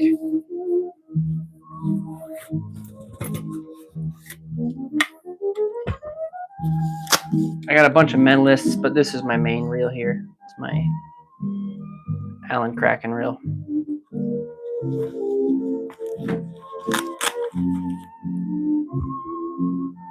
Yeah, that's some of the stuff that I got.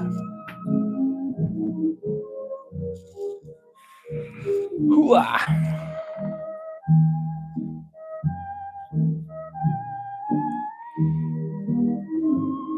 Yeah, dude, that video is coming out here shortly too. That whole video is gonna be coming out real short.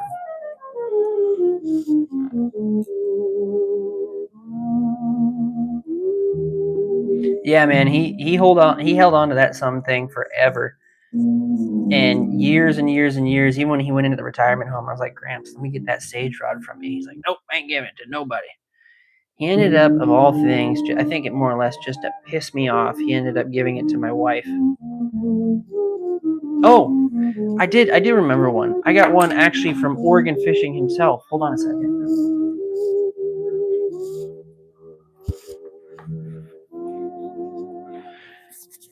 Make sure you guys go over and follow Oregon Fishing Adventures. He gave me this rod actually here recently out of his private collection. This is his rod here. Interesting color choice, but I don't discriminate. Yeah, so that's a nice one as well.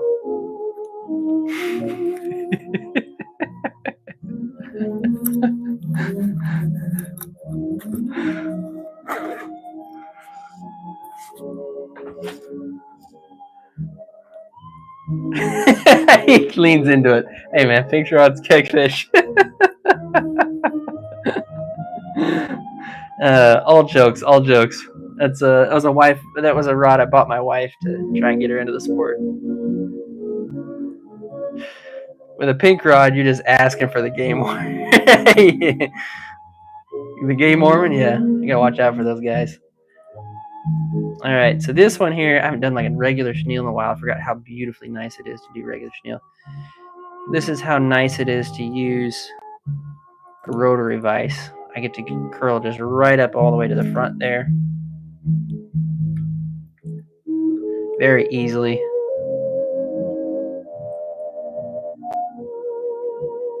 And then I just tie off kind of before we get to the front.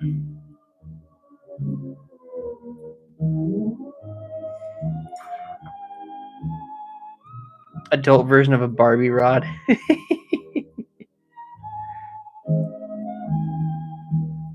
Yeah, I got that one. I was like, you want to try fly fishing? She's like, yeah, sure, let me try it.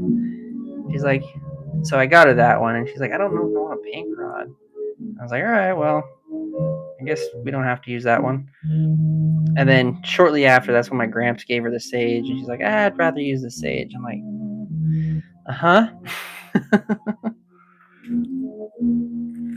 Okay, then I'm going to come back in with that schloppen one last time. So I'm just going to grab a thinnest one that I can find here. I don't necessarily need a big one, because we're just going to use just a little bit of this feather again.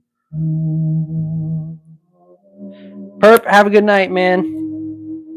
Have a good night. Thank you for joining as long as you did, my friend. Appreciate it.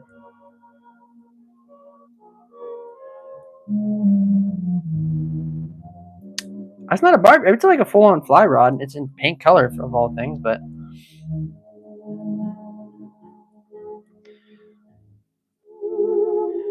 tie that in just like that. I'm gonna grab the front of it, and we're gonna get that right to the front. Careful not to. We don't necessarily want to crowd the hook eye there.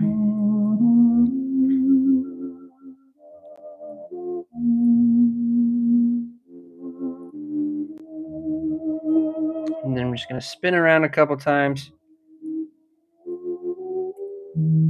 Oops. Can I get this to go forward? Come on now.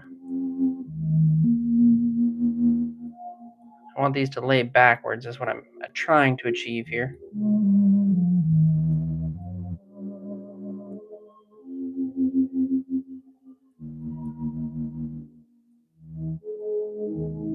There we go.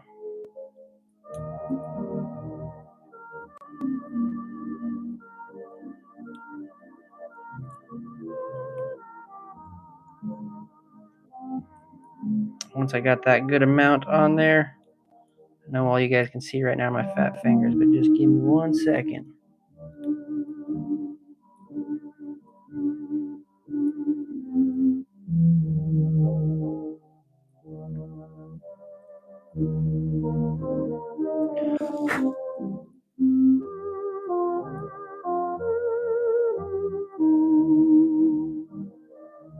There we go.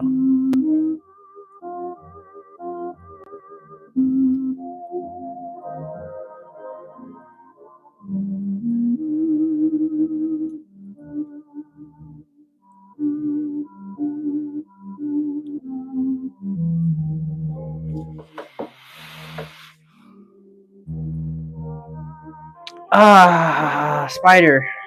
Another $1.99 freaking dono. And yes, that's a great vice too. Any Regal's really great. Lord, my friend. Killing me.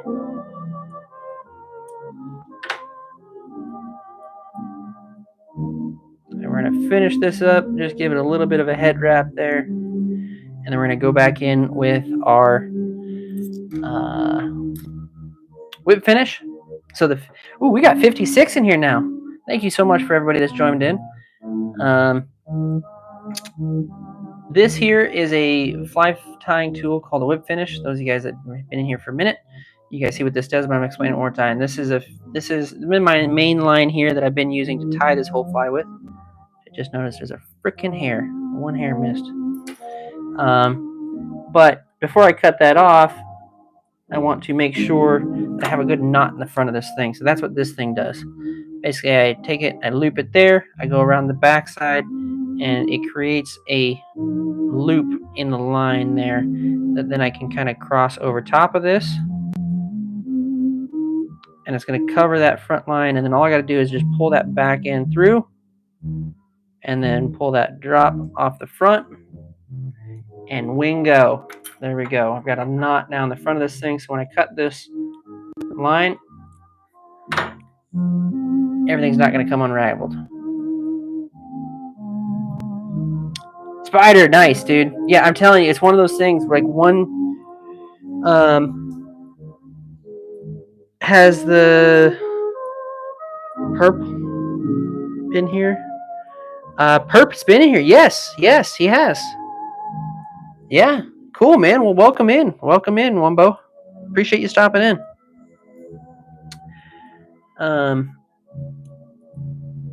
Where's I going with that? Oh yeah, so it doesn't come all unraveled. And then I'm just going to take a little bit of my UV resin again, and we are going to very carefully just add a little bit of this stuff to the front of this thing, and it's going to create a beautiful, shiny front head to this thing.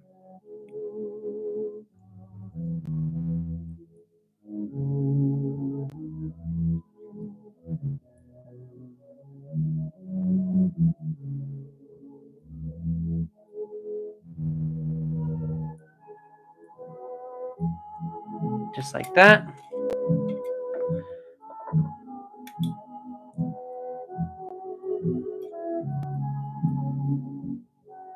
Let that UV resin cure.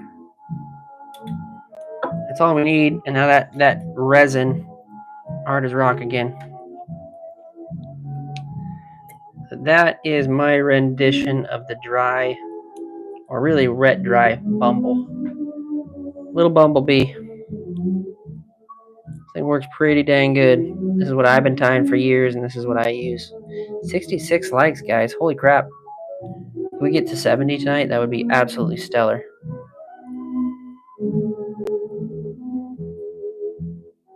Hey, Monster Flyco, man. I'm going to make sure you are moderated up. I saw the other one, dude, but again, with the $1.99 to thank me, brother. Thank you. Make sure you guys go follow Monster Flyco, man. He's almost available to do his own streaming, so let's help him get there. There you go.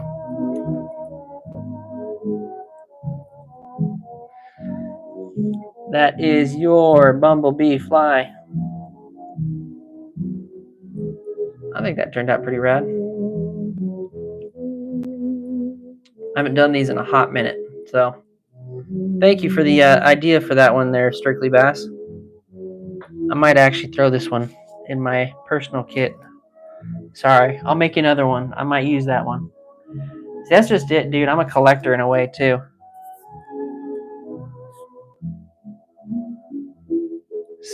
Seemed like a cool, but hey, thank you, man.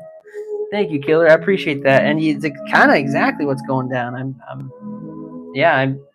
I do it all, man. I fly fish, I salmon fish, I trout fish, I kokanee fish, I bass fish. So a little bit of everything, man. All right, now, damn it, I want to do the.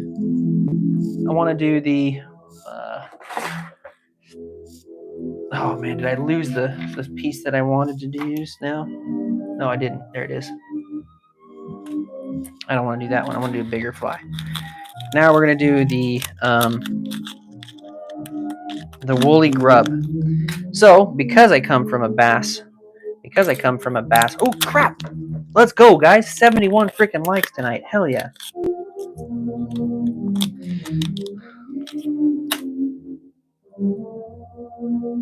There's a couple other people that need to get the bump too. Strictly Bass. There you go, my friend. And North OC. There you go, my friend. Okay, we're going to go for a little bit bigger hook on this one. So this particular fly that I'm making here, because I come from a bass background, a lot of what I use are grub squiggle tails, right? For trolling behind jigs, for really just even you can dry hook them with a hook, right? There's a fly version of that, and that's what we're going to make now, so that way Basically, I am using and imitating everything that I use on my conventional fly fishing gear, or my conventional bass fishing gear, and I'm using it in my fly fishing world. So, no elitism. I know what I like to use when I'm conventionally bass fishing. I'm just transferring it because I want to try and catch bass on the fly. So,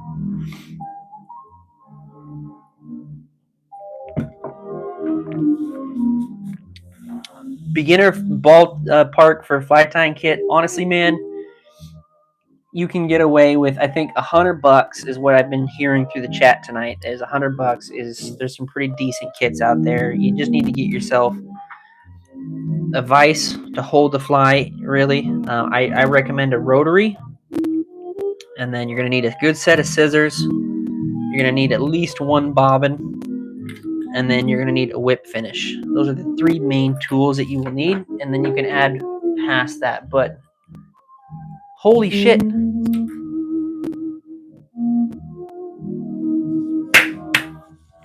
Let's go, JC. Thank you, man. Thank you, brother. I appreciate it, man. I keep it going, dude. I keep it going. Whew. You guys are killing it tonight. But as you can see, like I like to have multiple bobbins going at once, because that way I don't have to keep switching out threads. I've got a total of like 1, 2, 3, 4, 5 here, and I got more that I actually don't even keep out. But yeah, for that reason, I can switch out colors pretty quickly. I don't drop them all. God damn it! I can switch out colors pretty easily that way. How did I get inside mommy's All right, we're gonna tie this one up with the purple because again, I am freaking out of black right now, sweetie.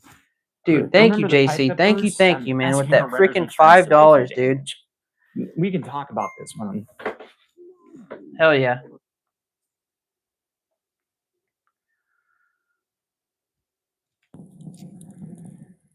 Okay. Purple line going in. Oops, I gotta put your guys' glasses on. We're gonna go with your glasses. Where's the glasses?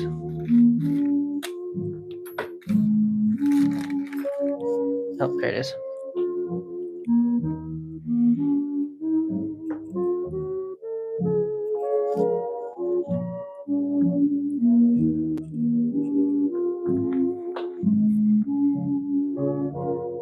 On Temu for $42. Right on, North. Yeah, I mean, like, that's it, dude. Honestly, as long as it's a rotary, you're fine. That's all you need to start with, dude.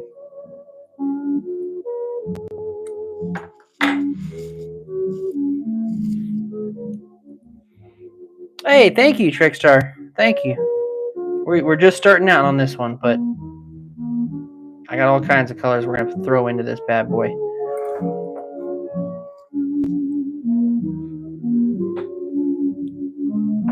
Spider, bro. Ah!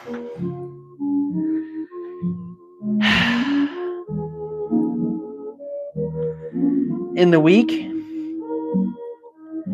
I can try, man. I really, like, my schedule keeps it to Thursdays and Fridays. My midweeks gets kind of crazy with my work schedule, but I can definitely try and throw a couple more in there. I was trying to mess around my GoPro the other day because I want to do some salmon fishing here shortly, live streaming that on the river. So I'm trying to figure out how I can do that. That's the big key for me. All right, we've got a thread base going here.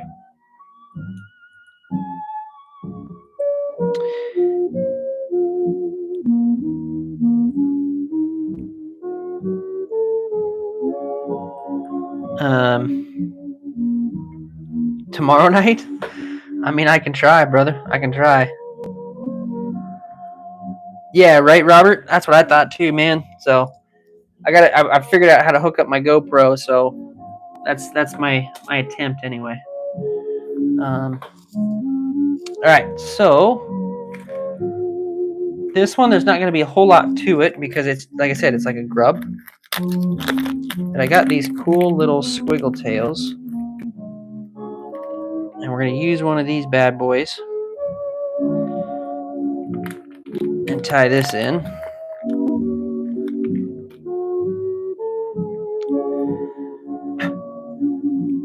Check that out. And you bass fishing guys, this probably looks real familiar. That is a squiggle tail, right? Kind of like a grub tail. And that goes back there, and it'll just kind of do all kinds of motion. So, I'm just going to tie this in already, just like so. It gets real narrow. There's a point where it gets narrow right there. That goes in just behind where you're tying. So this is all up here. The whole reason this is here and it gets a little bit fatter is to tie in with. So that way you don't get it like lost off the back of the hook, or it doesn't just get yanked out immediately on a short strike or something.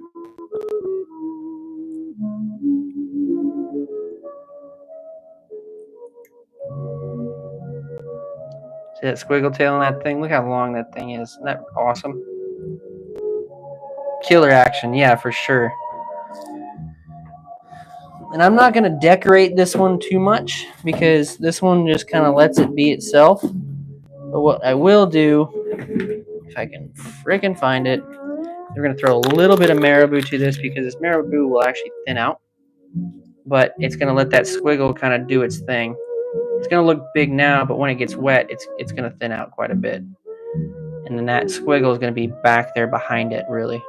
But really with the marabou stuff, here's the trick about the woolly buggers, is you want to grab as much of this as it is the shank of the hook, or just past it is fine. That's how you measure this out, and then I'll just move this back here and we can tie this in. The other thing too is if you're just starting out, here's another cool trick, is I'm going to cut this off just in front of the hook. Why would you tie all this stuff in going all the way to the front of the hook, almost to the front of the hook that is? We'll cut that there. It's because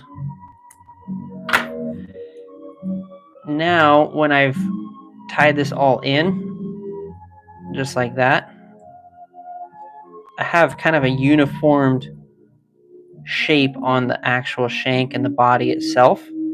And it's not thick here and then just a steep drop off. You can kind of see where it drops off here, but it's almost a gradual one going forward. That going all the way, if that was just a cut right here and just if I was going to cut that short, it would drop off and you'd have like this chunky back end side to it. So that just kind of helps a little bit. Oh man, I'm so stoked about this. This is gonna look good. Damn it, I'm gonna decorate it. I gotta decorate it just a little bit. Just a little bit, guys. Can't help myself. Oh, dude.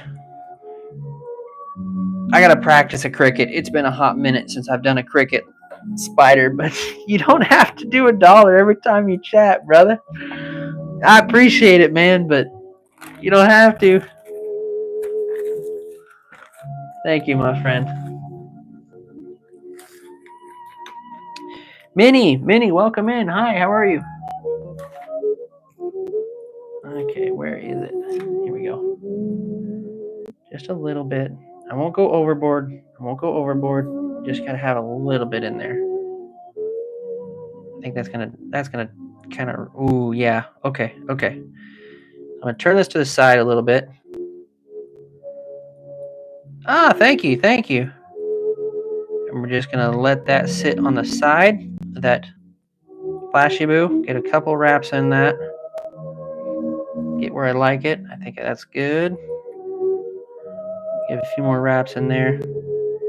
And then I'm going to curl this over to the other side. And I'm going to give it a wrap over. And then I'm going to kind of come back with it.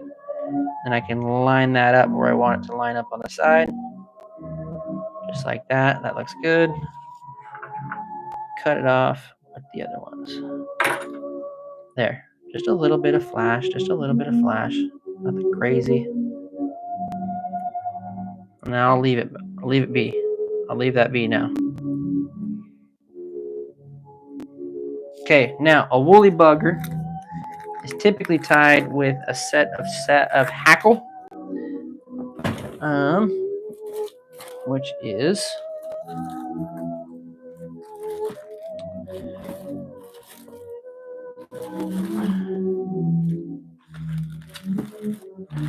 we're going to use this one. I'm going to use some of this.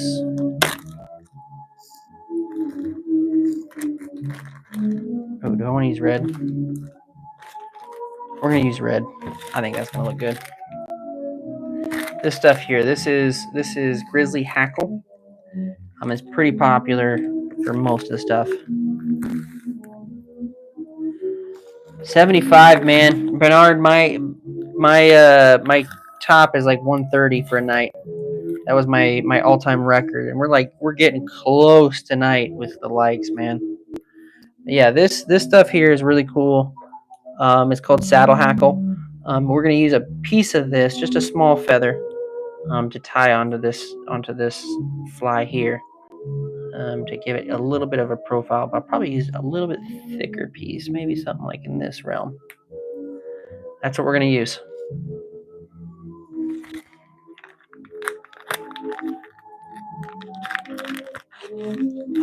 Thank you, Minnie. Yeah, like a woolly bugger, Bernard. What's the heart emojis? You can tap away on the emojis on the side, and that's another way to interact with the stream. The more that you interact, another thing you could do if you felt inclined is you just click that share button, and then share it to your YouTube channel if you want to, or share it to someone that you think might like the stream. Or if you just click copy and then hit the you hit the share and then hit the copy button, that does the same thing, and it helps me. So okay, chenille. I gotta pull back and get my chenille. We're gonna do some sort of black here. Yeah, there you go. Nice.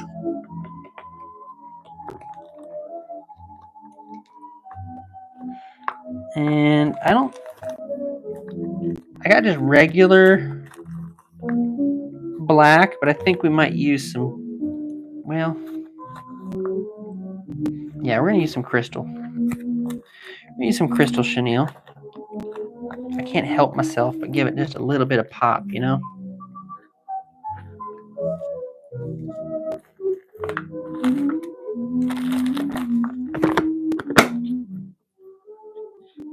Yeah, super chaps definitely help, Spider. Oh, god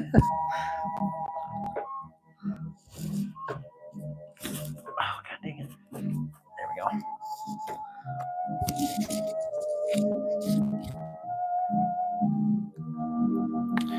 Good prices for material? Oh shoot. Yeah,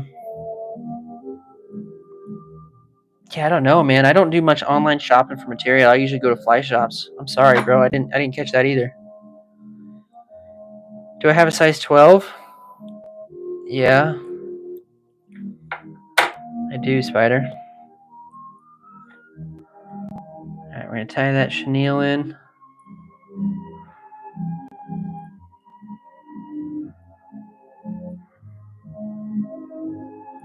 And then we're gonna roll that back. And then we're gonna need a little bit of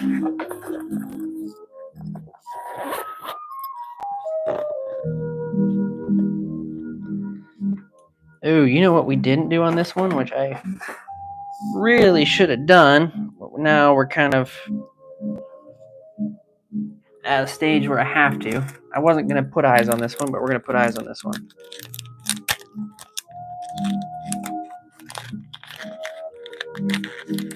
Tie that huge hook next to LOL. Do a big streamer. Oh, like one of the big salmon jigs? I can do that. Fly is catching goth.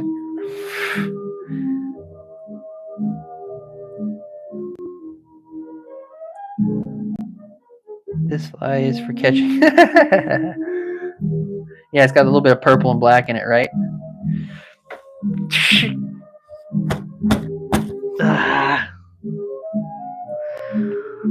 JC, man. JC, thank you, brother. Thank you, my friend. Freaking. Ooh, we hit 82, y'all. Hell yeah. JC, you didn't have to do that, my friend, but thank you, brother. This one we're going to tie this underside. Because I want this thing to float kind of upside down. And we're going to tie it underneath. JC, come on, man. Thank you, dude.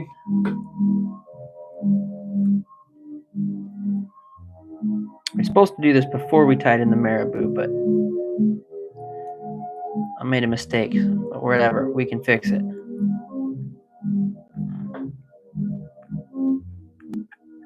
There we go. Just like that.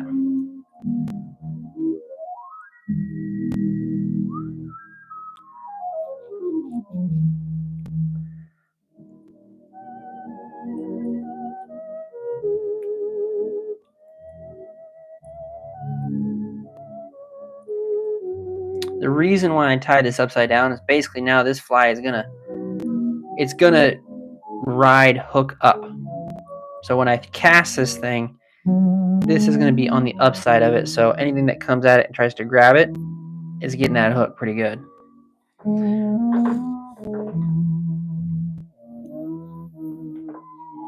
I'm behind chat here. I did. Yeah, I did one for 1,000 sub giveaway. And I'm gonna do another one here, probably at 2K. Maybe 3. I do kind of big ones. I just do like a big box of stuff. So Manic is the one that won the. He was in our chat earlier tonight, but he's the one that won the. There's a bunch of jigs, a bunch of flies. It was a whole box of flies. A K-Fish t-shirt, K-Fish hoodie, K-Fish hat. If you go back, you can see all the stuff he won. It's pretty cool. English Carpenter, hi, how are you doing? Missed the chat, so I'm sorry about that. I commented about that nymph. I commented about. Like a big nymph or something. I forget now.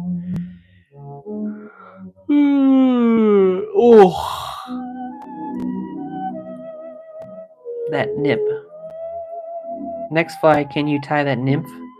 Yeah, I can do that. I can do that, Spider. What was the one you wanted, man? Whew, fucking another $1.50 for freaking just a chat, brother. Yeah, I will.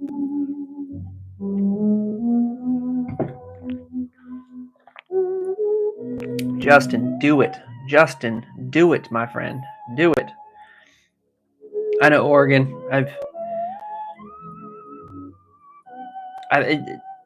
You were the first person that told me. I think it was like, the big thing, the big. Ooh, before I start rapping, I'm getting tired. But before I start rapping, there was just kind of consistency, and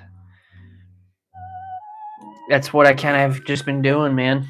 Even when it gets slow, even when like my shorts just don't perform well, I'm just like, okay, keep going, and yeah, man, that's just kind of what I've been doing, and it's been working. So okay, we need a little bit of wire. Justin, I am from Spider. Better yet, he should tie the salmon jig. Oh, I know, North. I know. I got 2 more to go here. I'm gonna try and get past this one quickly, and then I gotta tie one that I want to tie, y'all. Damn.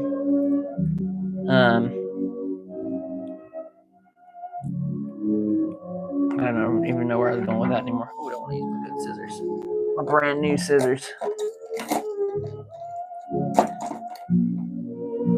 Small flies only. See, I try and stay away from that, man.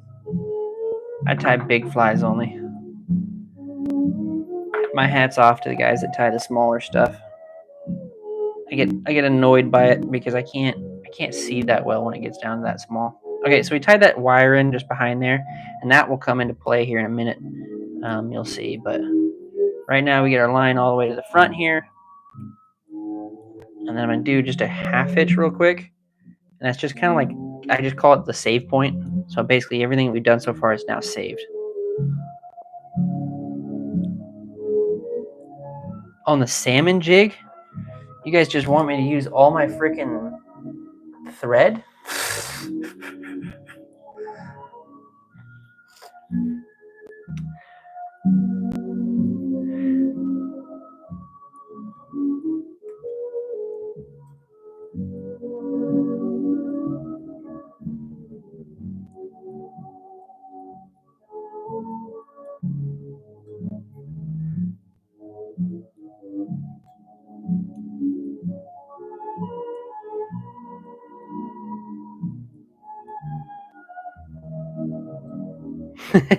Tad smaller.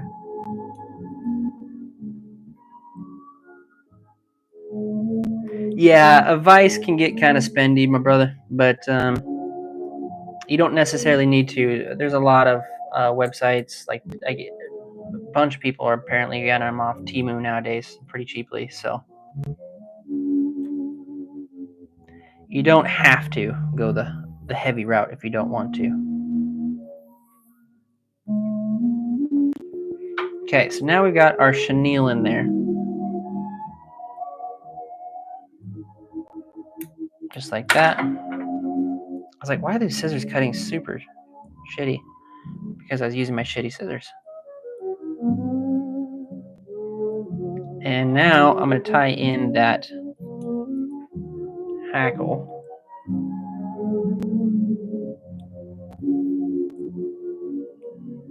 Right at the front here. I'm going to get that right in there. Just like that. I'm going to cut this loose. Looks like a mouse kind of. Kind of does, right, with that tail piece on it. Just like that. We're going to hit that halfway point. That save point anyway. Because this next piece I kind of need to do both hands, if you will.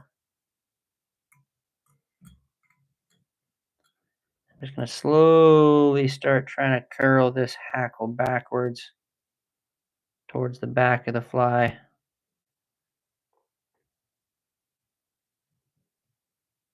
LL Bean backpacks or off the hook.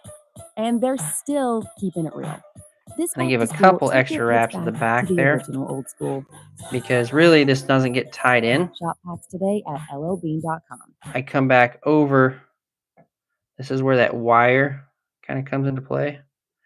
Actually, I want to get a pair of hackle pliers on this because I'm having a hard time grabbing that. Hey, Minnie, thank you so much for hanging out as long as you did. Hope you're subscribed so the next time that you see my lives, you can come join us again. But yeah, no worries, man. Have a good night. All right, so I'm going to wrap a couple times on the back end of this just to kind of lock in that tail end of that. And then what we're going to do is we're just kind of wiggle back and forth and work our way back to the front of the fly with this wire. And what that's doing is that's keeping that hackle on this hook, basically. It just kind of locks it down all the way down.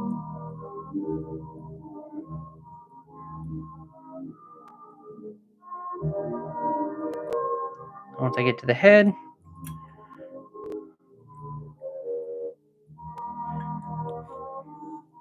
will do. All right.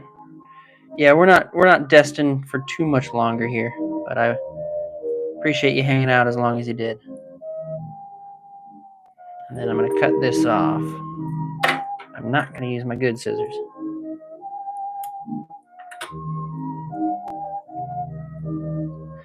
Now I can come back and trim that off.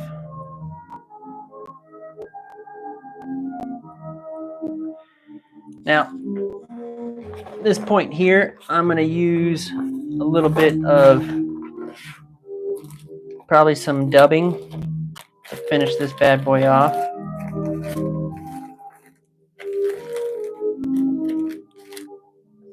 I got this kind of copper color I think would work good here. No, I don't like the copper color.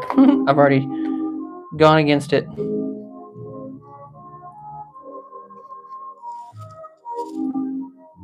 That will work good.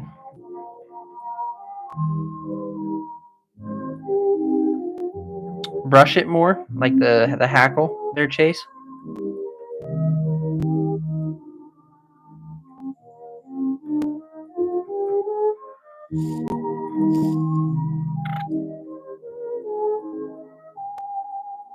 Yeah, I will. Once I get this dubbing in, I'll brush the whole thing.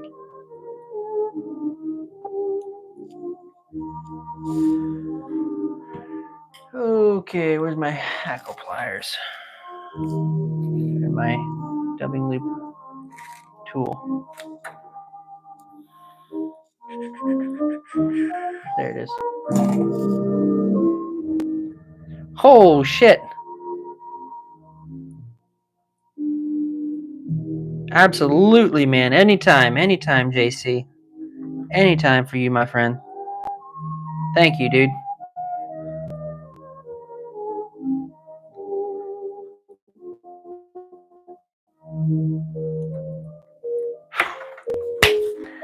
JC, you are welcome here anytime, my friend.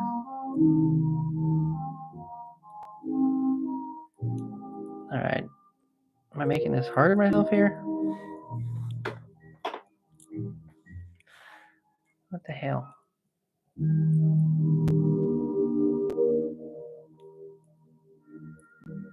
There we go. Okay.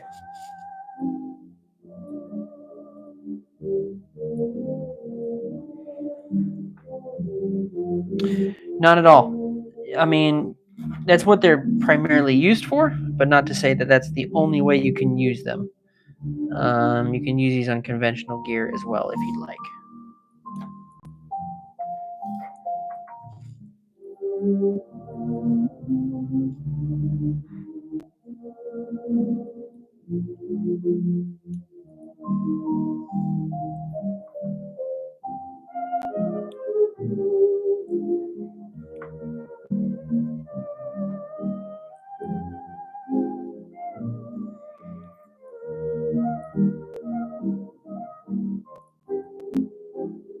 All good, North. You have a good night, my friend. Thank you so much for hanging out with me as long as you have. It's been awesome to have in the chat, my friend. No problem. Have a good night. All right, that might be enough, but I might throw just a little bit more in there.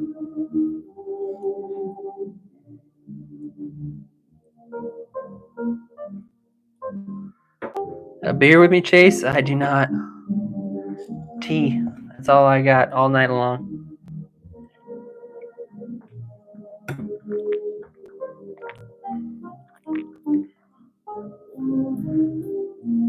I won't. Tell you what, North, I'll probably save that one. Tell you next time you come on. Ooh. Right on. All right, Chase. All right. So moving in with the hackle pliers now so that we don't have to move this whole big dubbing noodle around. But basically what I've created is this little crazy looking fur pile here. I want to pluck a little bit, but I don't want to get crazy with plucking it. Get some of these loose. And basically what I'm going to do here, I'll bring this around real quick. We'll do it, my friend. We will do it. It will be interesting for sure. I'm going to try and pull these back as I go around the middle section, and then I'll even come around the nose a bit.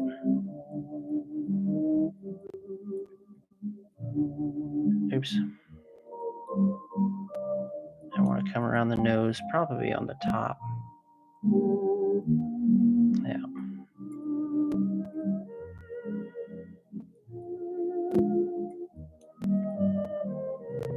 It's going to create almost like a sculpin head to this thing.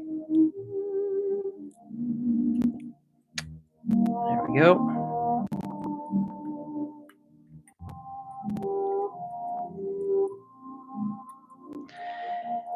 $52 Hertz, what's going on, my friend? Welcome in, welcome in.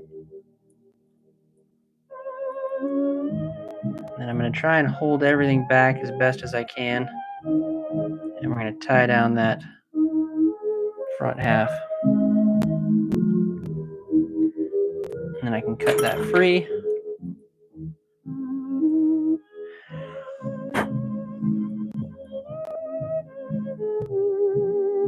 Ow, hooked my thumb.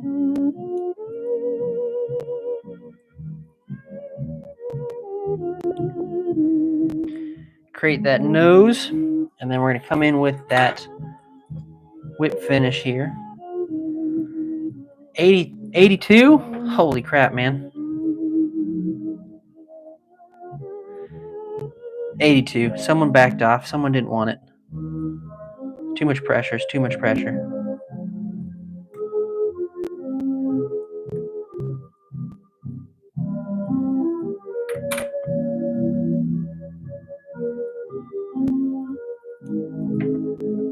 It was a whale? Wait, what? I'm confused. What happened, Oregon?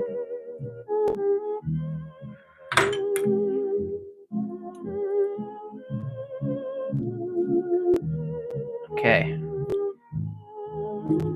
Before I get to finishing brushing this thing out, I'm going to hit it with that UV resin. Get the front nose of this thing.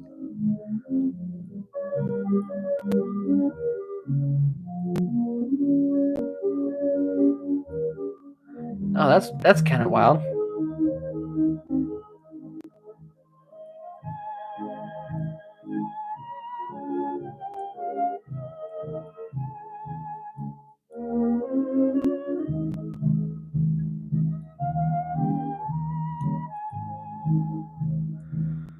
Kind of got to be a little bit careful with this UV resin because we got so many furs in the front of the thing. You can kind of see it getting caught up in there.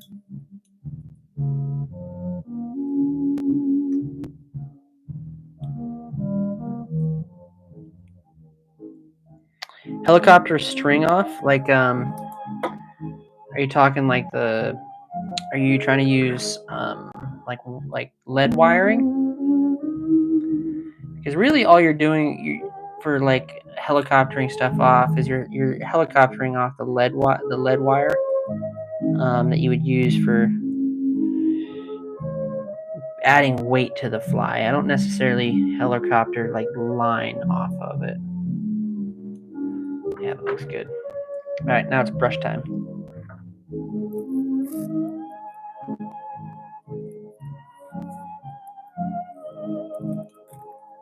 Yeah, that's pretty cool.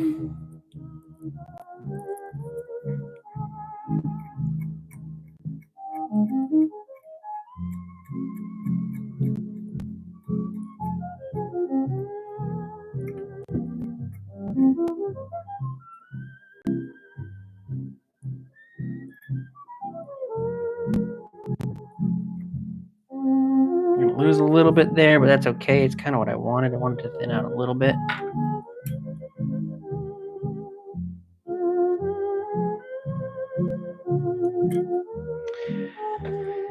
Good night, Ranger. Yep, I figured as much. We're gonna have a few dipping out, but I am pretty much closing up shop here, so I myself am getting tired.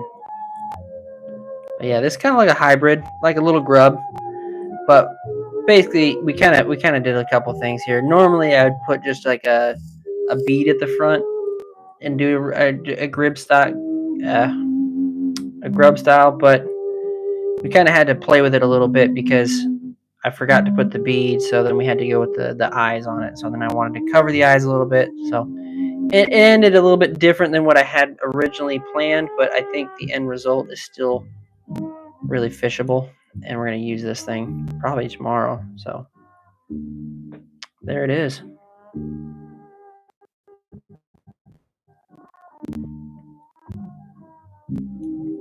And this thing would still jig around. You got that tail flying around behind it. It'd be a good one for sure. All right, I had a request to do a salmon jig, so that is what we're going to do. It's one of my big kahuna jig heads, like this one. So everything gets paired up basically at this point. I don't want to use that particular one. I want to use this one because this is a Kamagatsu 2x strong hook.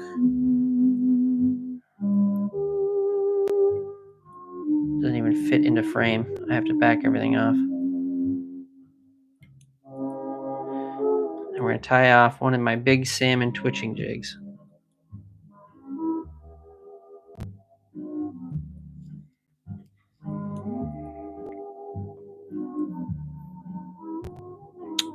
The nymph one, Spider?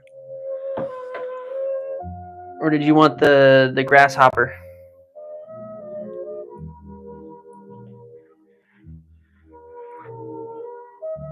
I can do one small little nymph.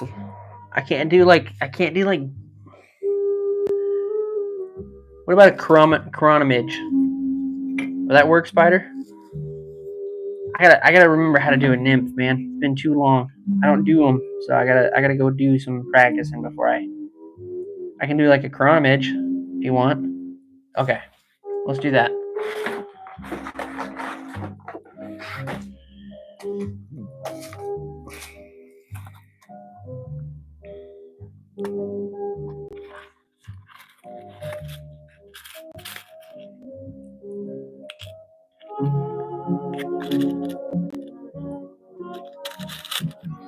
I personally like to use chronomages more than I do nymphs. Because damn near anything bites a freaking chronomage.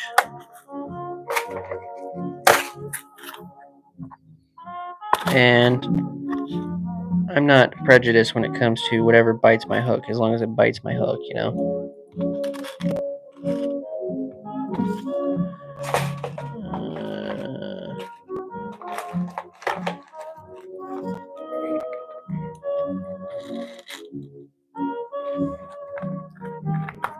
Sarah, welcome in. Luke, what's going on, brother? My flies? I don't sell them yet, but I'm working on that, my friend. I'm working on it. I gotta figure that out.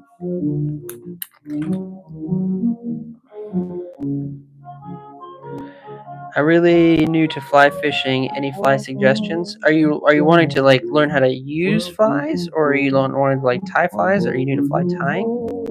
Which one is it?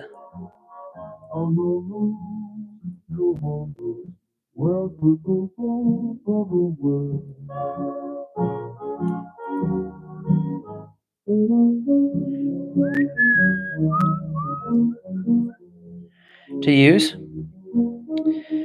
So if you're using, this was my take on it, man.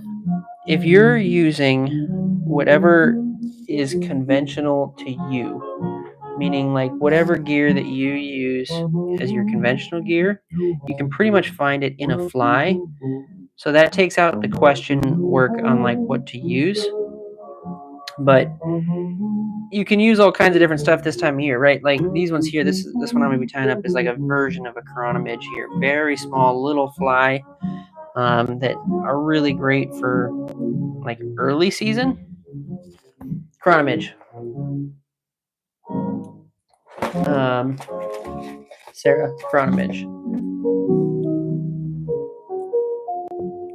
Yeah, so these are really great for like early season, that kind of stuff. And they're stupid easy to tie.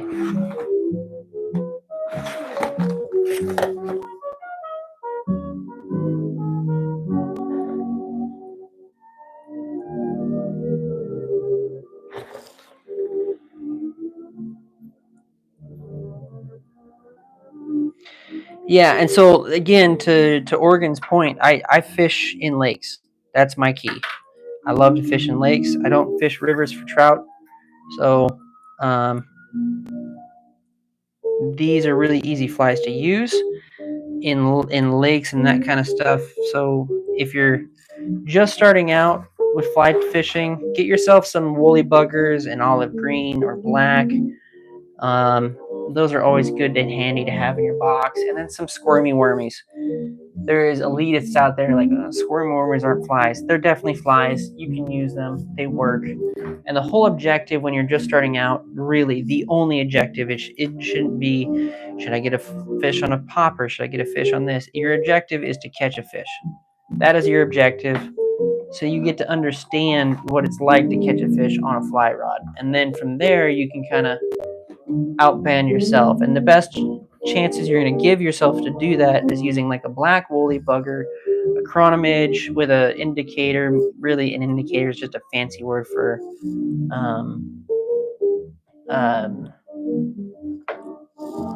a bobber. That's it. Chase, you have a good night, my friend. Damn. You're gonna have a real good night, my friend. Later, my friend. Simulators, Elcare caddis for dry flies. These are all flies that I think are good to have in your box when you're just starting out, because you really can't go wrong with any of those flies. And then I actually have I got like a video here on Elcare caddis. You can't go wrong with them. Really just tie up a few of them and then kind of go from there. So this chronomidge, I like to do bright colors on my chronomidges because it does dual purpose for me. When this time of year in the summertime, I can turn around and use these things for panfish. They really, really like the orange and chartreuses. And then when it's the winter time or the springtime, I can still use these for trout and that kind of thing. So multi-purpose in my box on these ones. These chronomidges tend to take a little bit more line than most because it's really all they're made of is line. Basically what I'm doing is I'm going back and forth and building up the fly and basically bring it to a cone at the front. These are also kind of known as like ice cream cones. We get in deep enough here. I'm going to come in with this, and I'm going to tie that in like so. And this is just a piece of silver flash that will come into play here in a minute. But we want that just hanging off the back end. And counterspin this a little bit. Pizza! We're trapped by dishes. Don't worry, Understand we've that. got John Power Suds. It traps, locks, and removes 99% of grease, so it doesn't get passed from dish to dish. Ooh, clean and stacked. Like ducks in a row. John Power 10 Suds. beers deep is a lot for sure. Testing for colon cancer with a cold bar kit takes just minutes. Now I got the whole dang day to do whatever the heck I please. Okay, just like that. And I'll show you guys a cool little trick here. So I got the chartreuse head. I got pink line, but I've also got chartreuse line.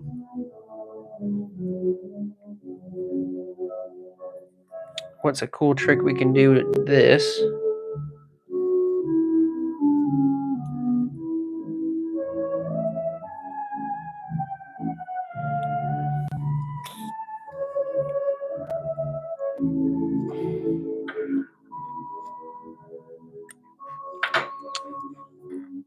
Hey, Robert. Congratulations, my brother. It's an achievement, brother. I know it is. We can go in with that chartreuse, spin these in, and then I can come a little bit back with my pink, and that's just kind of create a little bit of like a collar to the front of this thing that we didn't have before.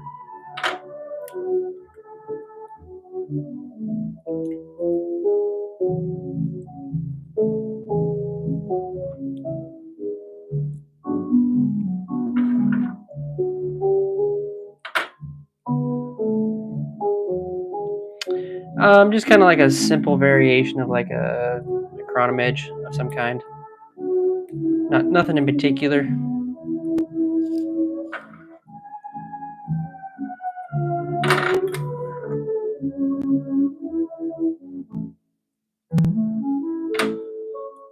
Burke, welcome in, by the way.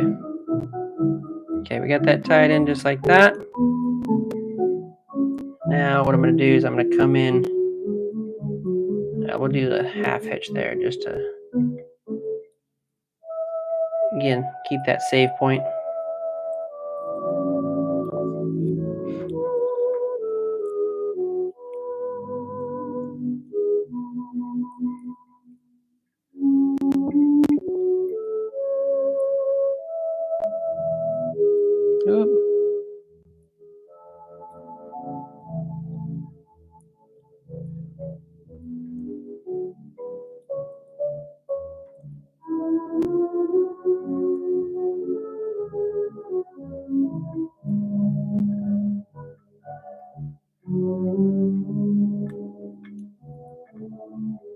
Okay, we'll go right up to that orange.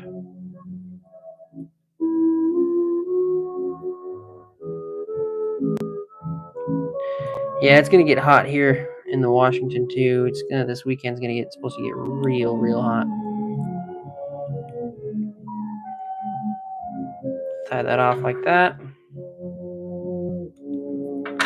And then I'm going to do a half hitch. Just a couple of them, but I don't want to overlap that pink to that orange.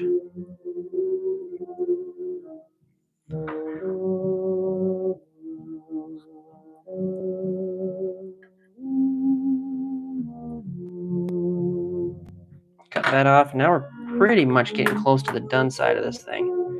Now we go in with the UV resin here, and this skin gets just absolutely skin coated with the UV resin from top to bottom.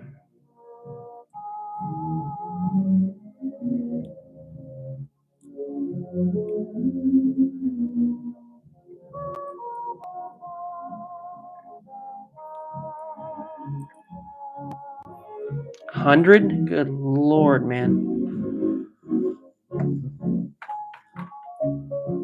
Ooh, 86 likes on the stream, you guys. Thank you so much.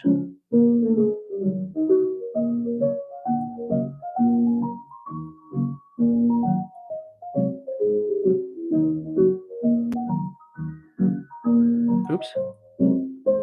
That thread's given loose, so we want to curl that back. Okay.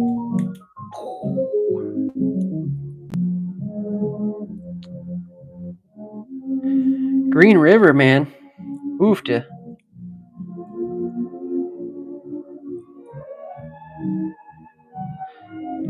Where do I find the sub button? It should be at the bottom, right next to my name there, Sarah. Thank you much, by the way, for that. There we go. Tungsten bead on that little nymph guy. Like I said, these things are awesome for panfish. I fish these under an indicator with panfish, and they absolutely just love them. A lot of fun fishing those little things. All right, one salmon jig, and then I am calling it a night, y'all. I'm having a hard time keeping my eyes open at this point. Oh, my salmon friends in here. This one gets backed off a little bit. These ones I almost don't think I need the glasses for. Oh. Woo. Okay.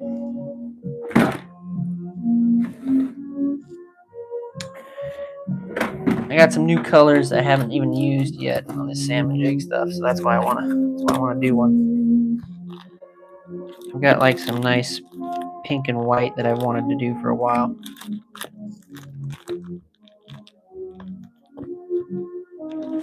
Yeah, not yet. At least on my end, there, Bowser. Not my end. They're not up yet. At least in the rivers. They're out in the ocean for sure, but they're not in the rivers yet. Okay, so this is that pink and white that I got. And I kind of want to tie it up. I don't know if I want to tie it up on that, actually. I'm not going to tie it up on this one.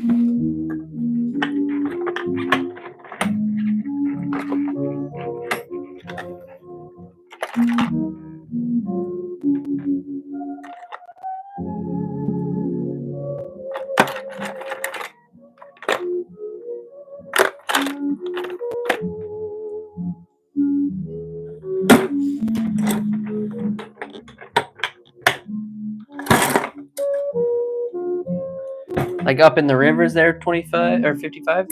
52. Fellas, I am getting tired.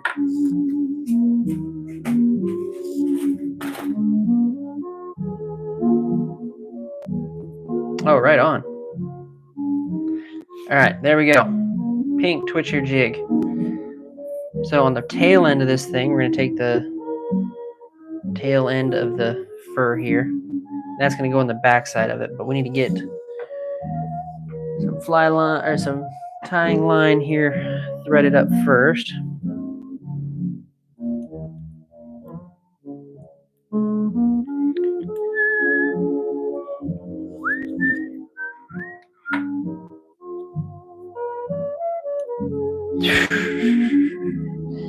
Dog, it's already like 2 a.m. for me. You told me to stay on for 2 more hours. I did.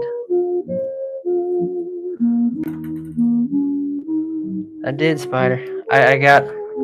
My tank's damn near empty, my friend. I would love to, but I am damn near tank empty. Yeah, pink salmon right now is all I can catch right now. But they're not, like I said, they're not up in our rivers yet, at least. They're still out in the ocean right now. I live like literally 3 minutes from a river here, and not too far off the ocean, but just I've seen guys out there, but nobody's pulling. But I got my GoPro all set up, so my hope is as soon I can do some salmon fishing live streams, which would be sick.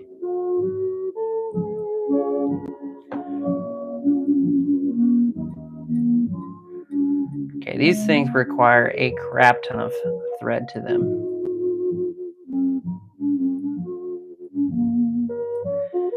I do a good base layer on these. Bowser, I'm in Washington State, my friend. Watching from the UK, jigs are looking good, mate. Thank you, my brother. These are the twitching jigs we use here in the Pacific Northwest, and I catch these guys with them. 27-pound king salmon, and then this is one I caught off a bobber dogger setup in the river as well. That's another king I got. Oh, right on, Bowser. Are you like north with me, or I'm up near Canada.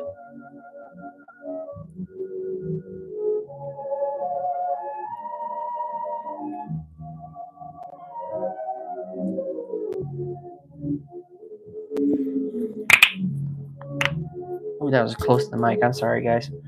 North Netherlands. Right on, man. Thank you. Yeah, these late night streams, that's kind of what I get. I think you guys are just kind of waking up on your end, and I am. It's about 2 a.m. for me, so I'm late into the night for myself. But these streams are a lot of fun for me. So we're gonna tie in the rabbit fur just like that. Get a good cover of that going, holding true. And these ones kind of stay pretty long. We're gonna cut that back right about there.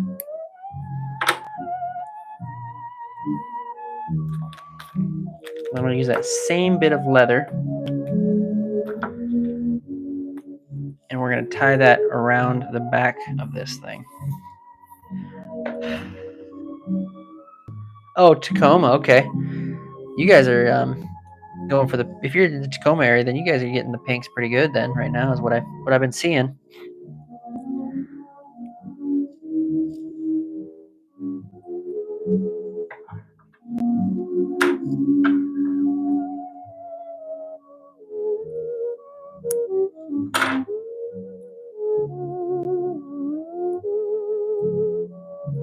It's 3 for you, Spider? Good Lord, brother. You're up late, my dude.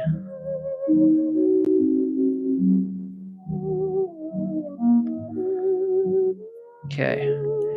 Get to right about here, midpoint or just above midpoint. I'm going to do a half hitch because we're going to wrap all the way up to that.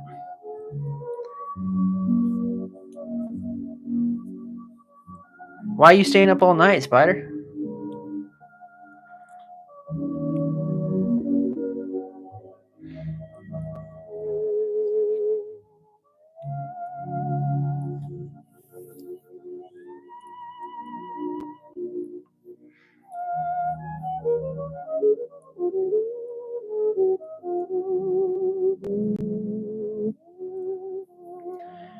Wrap around quite a few times.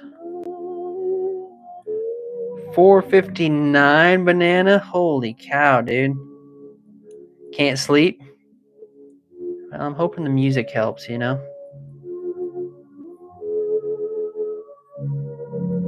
Couple of wraps. When I'm wrapping this, by the way, I'm just going just over the last one, and it's helping push all that fur towards the back is what we're trying to achieve here.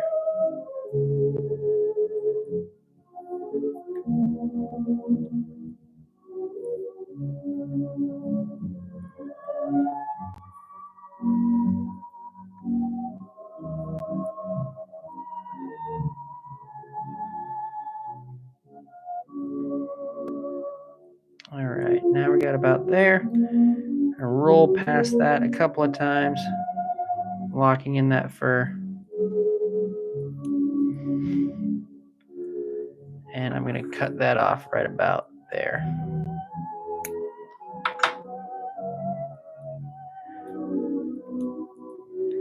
So I kind of ran across this music a couple months back, and I decided, because at the time a lot of people were using like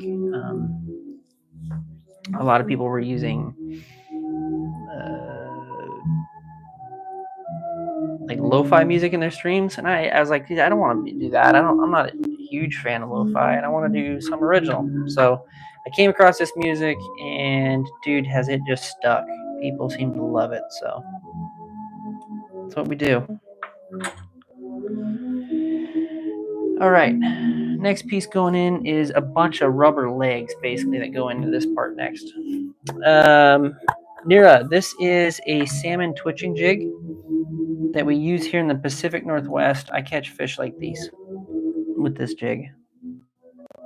This is a 27-pound king salmon.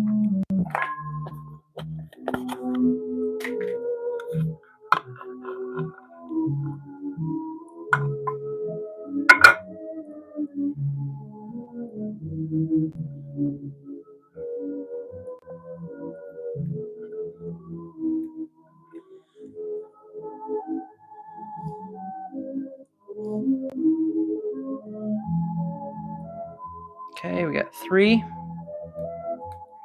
Just like that. And what I'm going to do is I'm going to get my line all the way to the front. And then I'm going to whip this around the line, get it about the halfway point. Pull that in right beside. And then wrap it, kind of pulling backwards at the same time. The reason why I do that is it's going to create basically a good amount of that rubber to stay on that shank, which is kind of what we want, so these don't get pulled off too easily. Just like that. Then I'll flip that around to your guys' side and do the same thing repeated on this side.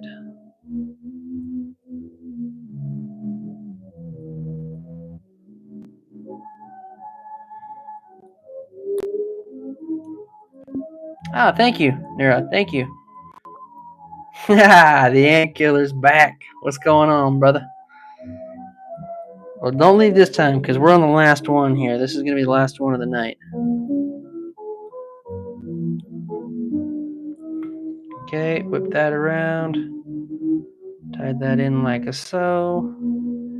And pulling tight as I'm moving backwards. And boom, now we got all of our legs tied in there nicely. Give it a couple of good wraps on that. And then we go right back in with the fur. Spider's back. What's going on, dude? I didn't even know you left. But I'm glad you're back. Oof.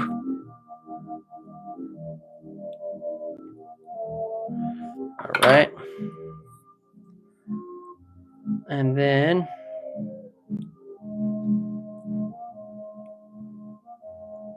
catch the tail end of that leather on the top, just like that. And then I'm going to roll back to the front. Give it a half hitch. If you guys don't know too, these jigs that I use, these are made by my old man. And he comes on my Thursday stream sometimes. And he makes a lot of my jigs for me that I tie here on the channel. We haven't tied a whole lot of crappie ones lately, so we might flip back to those here short order. Okay, leather wrap over top, pulling it somewhat tight as I leather wrap the next one. we just keep going all the way back to the front of this bad boy.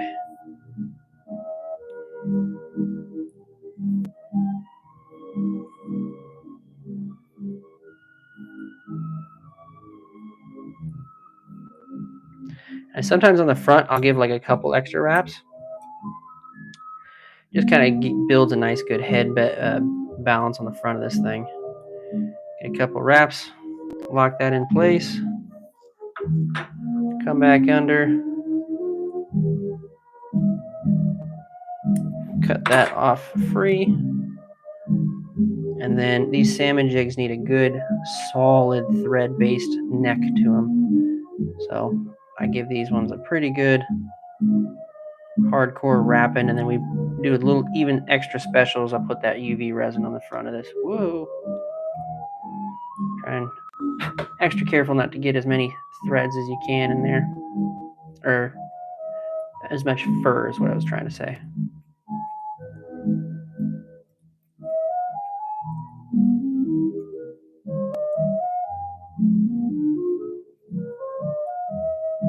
There we go.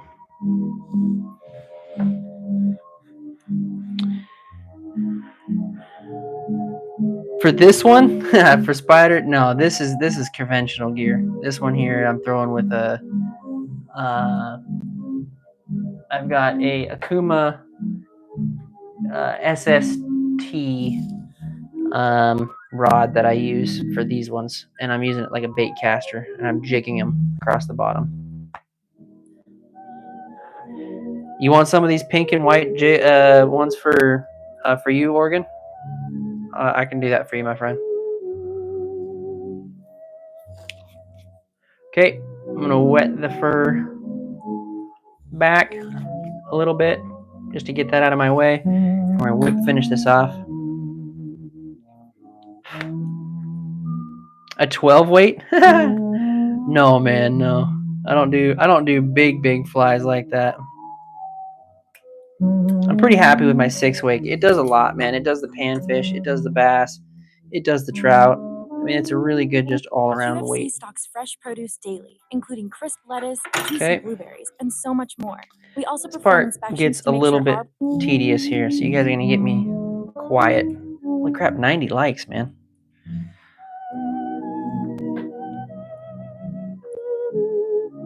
All right.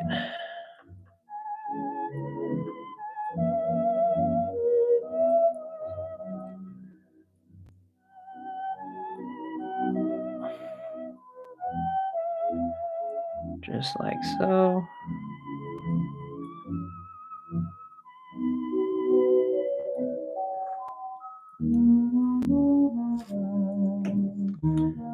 Give it a couple death spins. That kind of just makes everything nice and even, so there's no kind of gloopy spots and then high spots, low spots, that kind of thing. Look at, dude, so hard for you guys to see. There you go. Look at the glow that's going on in that fur. So that's UV activated, meaning that's more or less what the fish can see. So UV activated in the head, UV activated in the tips of the pink, UV activated in the stringers. They love that shit.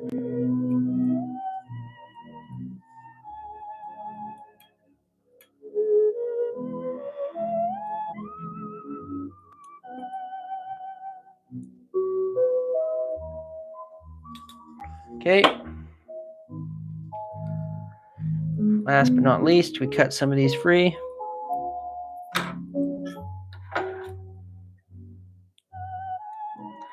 I've been using shit scissors for so long, you guys.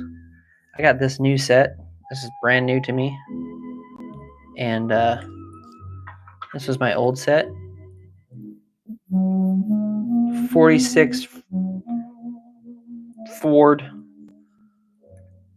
Freaking 2022.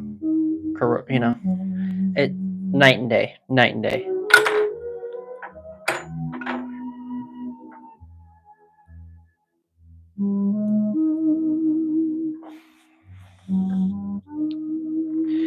David, you have a good night, dude. Yeah, we're done, my friend. We're done, David. I thank you for hanging out as long as you did, because I know it's late for you, my friend. But this one actually turned. I like this a lot. I know Oregon wants this one, but I might have to keep this one. Kept the tail kind of extra long on this one too. But man, these twitching jigs, they work so well in our area. So there it is, y'all. Thank you guys so much for hanging out with me as long as you did. Thank you guys to those guys that commented in my streams. David, Oregon, 52, the Ant Killer, Spider, Robert. Good seeing you again, Robert, by the way, if you're still here. Nira, Justin, Bowser. Appreciate all you guys. If you just hung out with me, think about maybe subscribing. There's a bunch of stuff on my channel you might take a look at. And like Felix, I don't know who that is. LOL. But yeah, there might be some stuff you want to watch there. And I stream Thursdays and Fridays. I upload shorts on YouTube Shorts every day. And then I've switched up my schedule just slightly, and I'm now uploading videos, like full-length videos, every other Wednesday. So be sure you're on the lookout for those. But thank you guys for hanging out. Peace out, everybody.